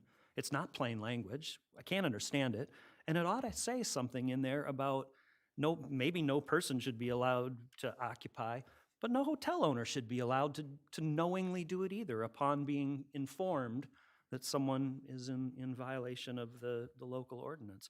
And what are kitchen facilities? I mean, this is a stupid law as written. I'm sorry. I apologize. It's late, though. Please give me just it's not a stupid law. And respect to the man who wrote it, I know he's trying to make it better, but I don't see anything in here that describes what a kitchen facility is. Is that a coffee maker and an air fryer? Say where the kitchen facility has to be. Yeah, it doesn't could be have to in the- off-site. It doesn't have to be in the unit. It could be out where they have breakfast, like Yeah. continental breakfast. Yeah, could so- be, could be. So, I mean, I think it needs work. I know that these do not come before us without there being a need for it, but I think that as a community, if we're going to make a change to this type of ordinance, we ought to have a better legal memo describing what's the purpose, why are we doing it? We don't just make laws because, hey, let's make a law this afternoon, right? Some justification is required, and, you know, some being able to test the applicability for the intended use, I think, is important for us before we recommend it up to the township board. We don't get to decide this at our level. This would be a recommendation up to the board of trustees, our elected officials too. But I wouldn't feel good at recommending this up. I don't think it's well enough specified. So, if it's the prerogative of the planning commission, I will take it back to the prosecuting attorney, have her provide some clarifying information, and then we can bring it back at a later time. I believe so. Concur? Yes, sir. Okay. So,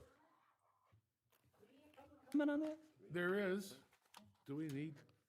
Yeah, okay. Come forth. Oh, I didn't say. Okay. I wasn't inferring that at all. Ashley again. I actually thought this was addressed in 2022. This came up. I was dealing with individuals. If you don't know, I run a prevention program. I do a lot of community health work. I have the food pantry in the Haggerty sub. Like every county type of issue I get, I also work at state and national levels. Okay. My primarily focus is individuals with substance use disorders and other types of health issues. Okay. I deal with a lot of unhoused communities, specifically in our area where we don't have the resources. We have no shelters. For example, in Washtenaw County, it takes 6 months to get onto a wait list for the overnight shelter. Okay. In Wayne County, we have no shelters. We have no openings. There is not a wait list. I just had to call yesterday for an individual who was threatened with a gun in her mouth, okay, after she was SA'd, and there was nothing for sexual survivors at all, okay? So, like, to understand the severity of the housing crisis as well as the increased rates of domestic violence, homelessness, all of it, it all ties to hotel stays. We have no shelters. We have no family shelters. So often these hotels without kitchens, individuals are staying there because they're $50 cheaper at night, right? Hotels are very expensive. You don't have shelter, you don't have anywhere to go. When this came up in 2022, what was happening was a police chief who is retired was going to the hotel and asking for rosters. Would tell the hotel management they needed the roster and anybody who stayed there over 30 days. And they had to be evicted. That happened to 6 of my seniors that were living there. That happened to, I can look on paper, I think about 12 individuals within a 6-month period. I came to the board, explains like, listen, it's really tough right now and we don't have any resources. Please let them stay. I will come to that hotel, I make sure people are fed, I talk to them, I go over health intakes with them, get them into treatment, housing, whatever it is. In the last 3 years, I thought that was kind of done with. Every once in a while I would hear complaints, but I also knew some of the individuals were problematic, right? And the hotel management needed to deal with that. So when I seen this on the planning thing, I was like really blindsided because 30 days, you can't even get the housing intake team that comes out, like if you're homeless, they can't even come out to you in 30 days. So you're just waiting. And I don't know if you've watched the news about the shelter situations in Wayne County. They're horrific. I would not take my children there. I would not go to a shelter. It is unsafe for many people. And so these ordinances aren't helping anyone when there's no solution right now, and we just got more cuts. And the housing, the state is actually in a lawsuit right now because of funding cuts for housing. And so, like, it's this trickle-down effect of, like, if somebody has nowhere to go, well, they can't afford $100 and something room with a kitchen. You don't need a kitchen. As much as we all want a kitchen, right, to cook our food and things, like, plenty of people work in this community that live in those hotels. They may eat dinner at work, They may come by my food pantry and get foods where they don't have to cook. There has been health hazards with hot plates. That was like years ago, and I feel like it's like this continuous discussion, but talk to people. And if you go to that hotel owner, go look at the hotels when you first check in that day. It is a hotel problem. It is a management problem. These individuals are just trying to survive to where they won't fix the things in the rooms, and they're just so fed up and disgusted and have nowhere to go. It's a management issue. And if we really want to address it as a community, our community is safer than many other that people are going to hotels, right? They feel safe in our community. They're not worried about human trafficking of their children, like some of the other places we have to put our individuals in Inkster. This is a positive for our community, and we should be building upon that and also talking to these residents of like, what are the issues with hotel management? And so I really appreciate that discussion. I'm kind of shocked because I didn't even have to like, read my thing because I'm shocked that it came up. Like, I thought this was addressed. 30 days, I can't even get an intake. I can't do anything, guys. Like, we are shipping people that are in our community. Our kids go to these schools. We had to ship them to Inkster because the hotels here, right? Because of this ordinance, we had to ship them to Inkster, to an unsafe area, and these kids were going to Keystone. That shouldn't happen. We should be supporting these individuals. Nothing, veterans are staying there. Other housing programs are putting people here, okay? So it's not like it just like once everyone, like this is a common practice that's just not discussed. And I'm really sad that this prosecutor is still like going on with this issue. Whenever they're coming back at the management, what happens is the manager's like, oh, you got me in trouble, you're kicked out. Then they have nowhere to go. And there's no public transportation to take them anywhere. And so like, I just want to be transparent on like what's going on and explain, it's a heartbreaking situation. I'm sick of the calls daily. There's nothing I can do. I can't tell you how many hours a day I'm on the phone trying to get help for people. And we're shipping them out of state. Like, that is the seriousness of this. And so I just hope like you can go back to them and be like, this is ridiculous. It's not enforced anywhere else. People thought I was like making it up when I talked about the township having these rules. Like the coordinated entry system, the housing, they're all going, what are you talking about? I'm like, that's my township.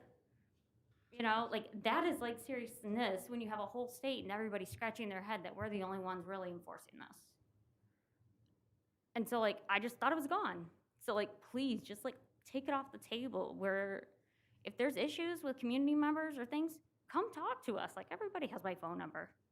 Seriously, I will go and talk to anybody and be like, hey, chill it out, clean it up. Like whatever it is, like we don't want to punish the majority for the few or for bad management. Thank you. Sorry, I said way too much. Thank you. Okay, so we're not going to schedule this for public hearing because we want some issues taken care of on that. Mr. Chairman, Okay. if I could also propose, Mr. Chairman, if I could also propose to staff, a lot of times when we look at our zoning ordinances, we ask staff to give us a comparison to surrounding communities so that we know what the surrounding communities are doing with the issue so that we can have some consistency. Hopefully we do it better than our surrounding communities, but I think it would be something that we might ask staff to maybe provide some insight into. I understand it's a problem. I understand it needs to be addressed. I'd like to address it well. So just so you know, all communities have the same issue. Yeah. As far as homelessness. Yeah, so we're not alone. So let's Right. see how everybody else is handling it, right? At least we know. They're struggling in the same way, I guess. It's is what I'm power, trying to right? say. Yeah.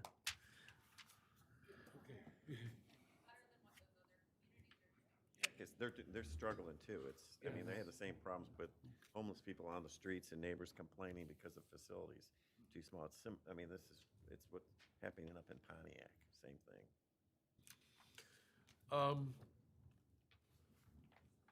Commissioner Jar, Are we on to general discussion and updates? I believe so. There's a Tri-Community Planning Commission meeting scheduled for the January 29th. Is that correct? Did I get that right? Yes, I believe it's Next Thursday. Yes, because it's, Next Thursday? it's Two the day- Thursdays, I'm sorry, two Thursdays. That's where the planning commissions for Van Buren Township, the city of Belleville, and Sumter Township, 3 different municipalities, get together to discuss our local planning issues that all 3 of our communities face. It's an open meeting. I actually don't know where it is right now because I don't have it in front of me. Is it the high school? If it's at the high Are school. we back at the high school I- again? Might be at the high Yes, school. It may be, What time? at 5 PM. 5 o'clock. 5 o'clock. It's not 5:30. the commissioner asked me if I would announce it, and I said, sure, I'll announce it, and I don't know when it is. You also said, Sorry. you also spoke to me something about what's transpiring with them, or? I know we got it as correspondence. I would also say that the City of Belleville is also doing its master plan update. For those in the audience who maybe don't come to a lot of planning commissions, every community is required to do an update to their overarching master plan every 5 years. And the City of Belleville is on the cycle where they are doing theirs. And if you're part of our local community, feel free. They are soliciting feedback from members of the community with regard to their master plan. I believe if you go down to Belleville City Hall, I believe it's Scott Jones, the interim city manager, is the coordinating it.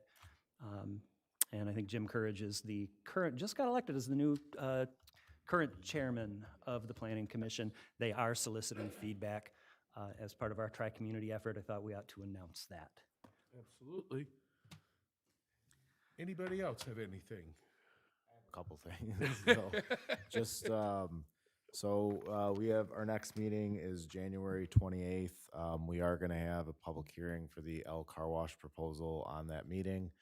We're also going to have a final site plan review for the Stellantis project. And then I believe there's one other item on there. Oh, we're also going to talk about cul-de-sac length. That was something that the Planning Commission had asked us to look at, I don't know, a couple months ago. So we're going to bring information about that forward at that meeting. I did want to say thank you to Vidya for providing clarification comments on my role here at the township.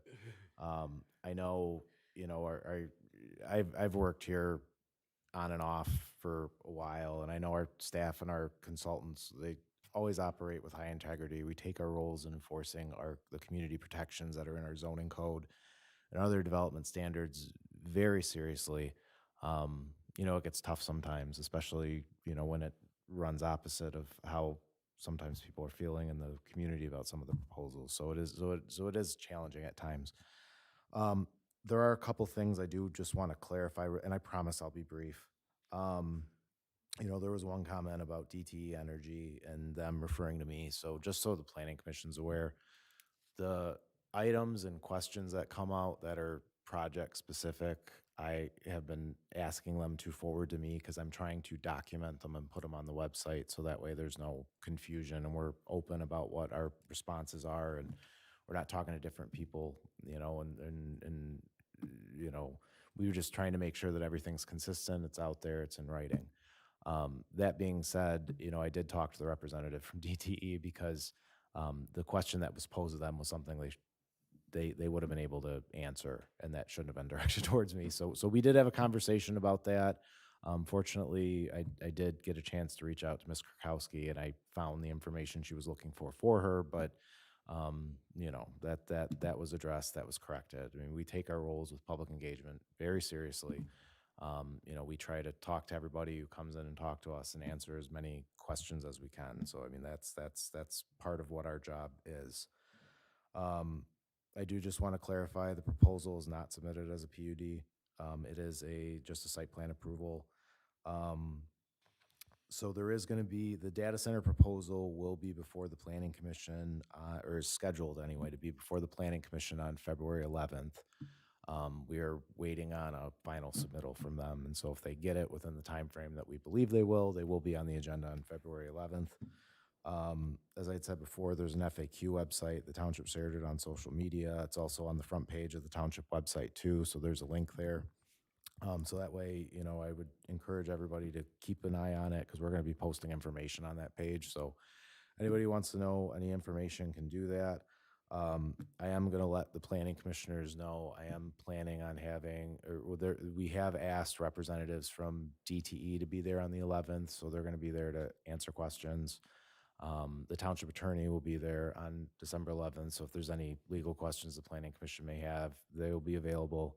I've also asked that the fire marshal be present on February 11th, so the fire marshal is going to be attending the meeting as well. So, our goal is to make sure the planning commission has all the resources that you guys need to ask questions and have questions answered. do it. As well as Panettone's going to be here as well. Oh, yes, correct? yes, of course, yeah.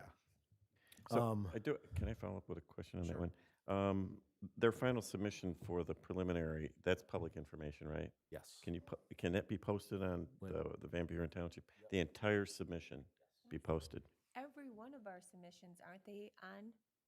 It's all public information. Right, it It's is. on, and then the minutes after the meeting. Yes. So I'm talking about drawing, the drawings aren't typically posted, are they? They're not posted until They the are- meeting's scheduled. They're is it? they're not posted usually until the Friday before the Right. meeting, or Thursday before the meeting, excuse me. So that's when we normally, packets go live, that's when they go out on the website. And That's it's when everything's public out there for information. public review. I am gonna do my best, because I know this is a large, complicated project. I am gonna make sure that the planning commission has all of their stuff by Wednesday, February 4th. And a complete submittal, we will make sure that happens. Can that be the only thing on the agenda that day? It's gonna, Okay, thank you. Yes. it makes sense that if we can get the pack, that it should go out the same time to the public, right? Okay. You haven't set the agenda yet, have you, Mr. Chairman? That's Not your yet. prerogative. Yes, Okay. I will set it. Just a question. So is there a way, I haven't gone to Facebook to see the comments and stuff, but I just go to the frequently asked questions that are posted by the township.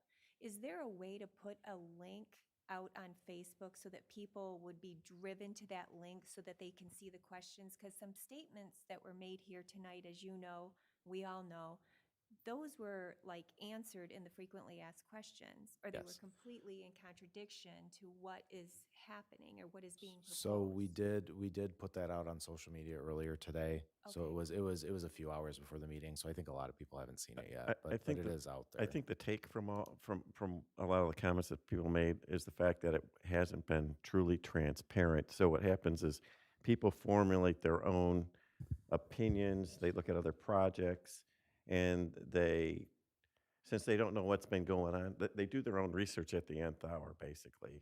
So it's like us, we don't typically get packets till the Friday before meetings. For a project like this specifically, it's challenging with other projects, but for a project like this, it's hugely challenging, especially for, I would say, commissioners that aren't that familiar with these type of developments or developments in general. Because I can tell you that if I only had that amount of time to look at that, I'd have to do it full-time until the meeting to fully understand every portion of it. The amount of paperwork is humongous. So there's a lot there. That's why I say that the earlier you get the information out, the better, or else people just formulate their own mindsets and opinions as to what's going on. And I think that's, and if I look back at it now, I think the comment that was made was that you can't do a moratorium, right? Because it was already submitted for preliminary site plan. But is that true? Yes. So the sad part about that is The application comes in, Commissioner Grant, the moment they fill out that application and turn it in, the clock correct. starts And at that point. here's my point, is that the lack of early on transparency, introducing to the neighborhood the type of project this is, rather than showing them berms. I think that what would have happened was that we could have put a moratorium on it before they actually submitted it. But the problem is there wasn't enough information out there to the public, and I would have to even say to us, that would allow us to even have done that.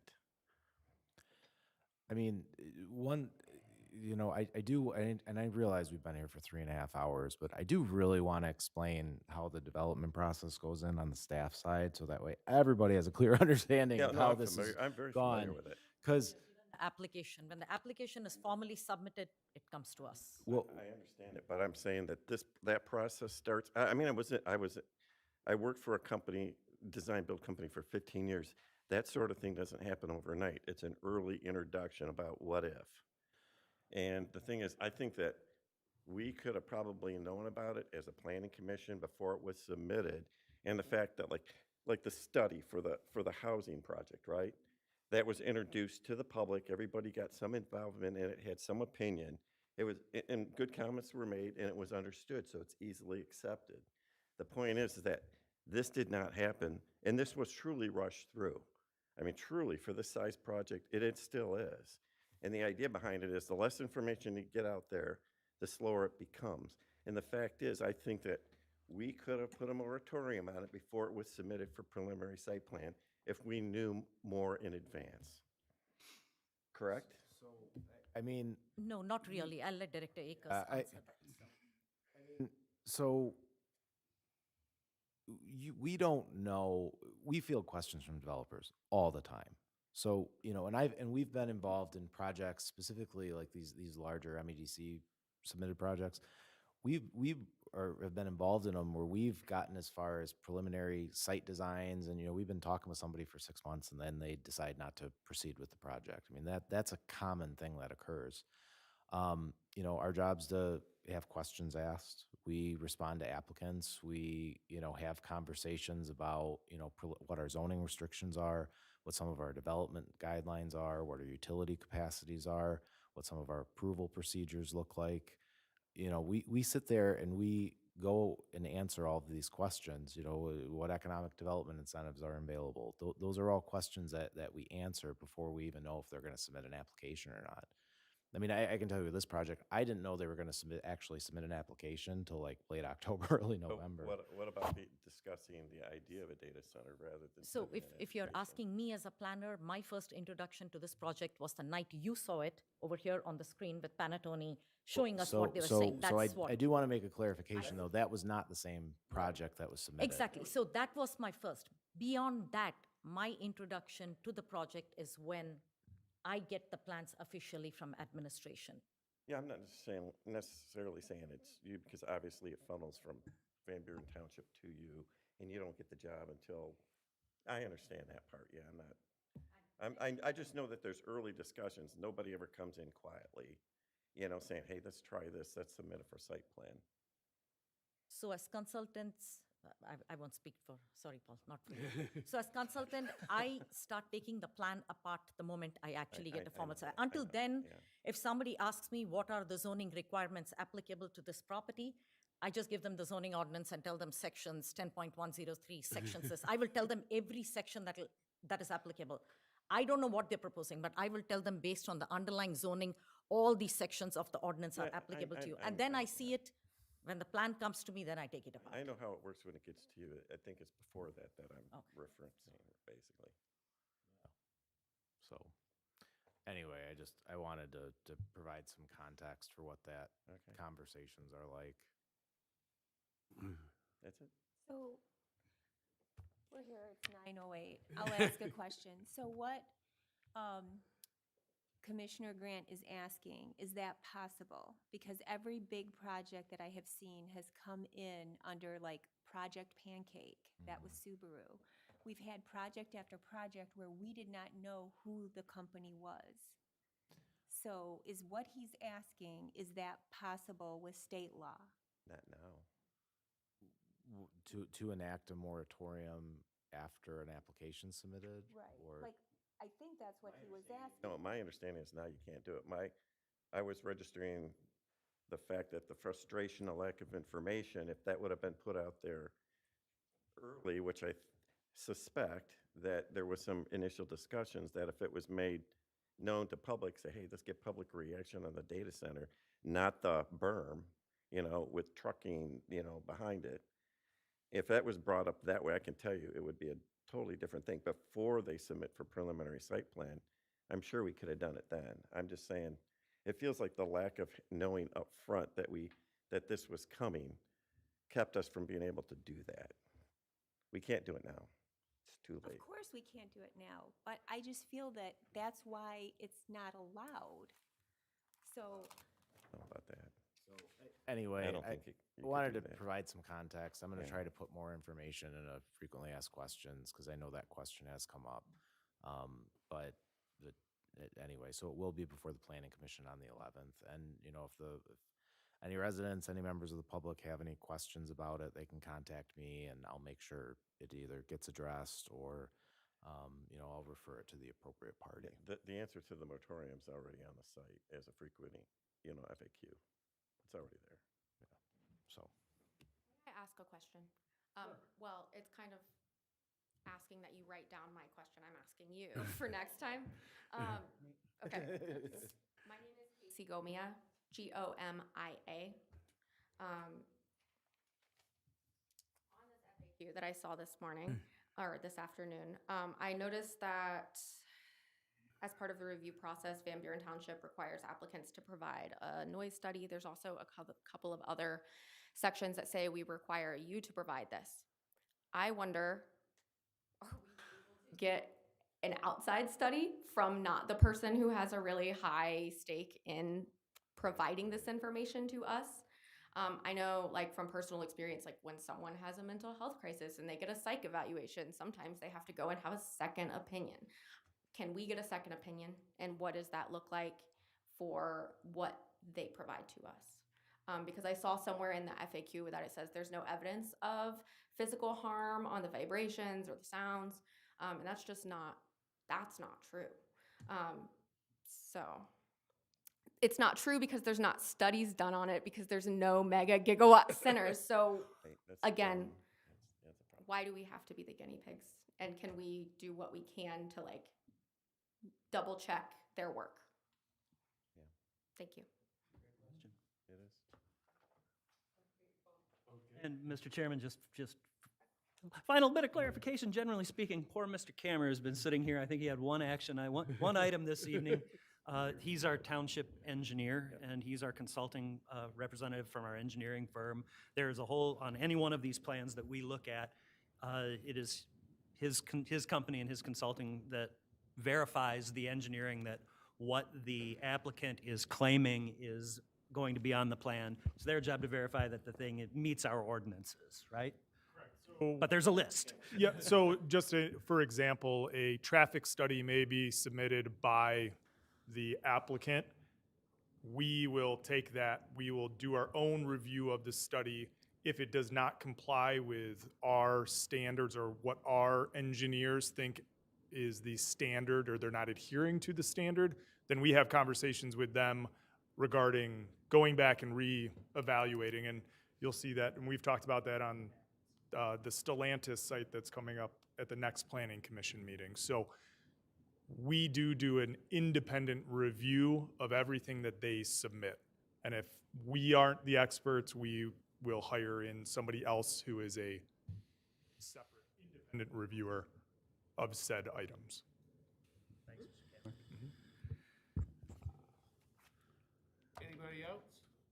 I want to have a general discussion about future land use and the applicability of office technology in large, at-scale engineering, massive scale data centers, but I don't think that's appropriate to have tonight when it's 9:13 at night. I don't even want to direct staff in the direction that I think they should be looking at this information, but I will be making, as a general discussion point in the next meeting, some suggestions that I have that we ought to be looking into, so that we don't have to have questions about moratoriums, so that we don't have to go, whoops, too late. We need to get ahead of it, and we need to start doing that. I've heard that tonight. I think, if anybody disagrees with me, that's, hey, you got a right to disagree with me, but I will be presenting some direction to staff with regard to ordinance changes and very large industrial sites.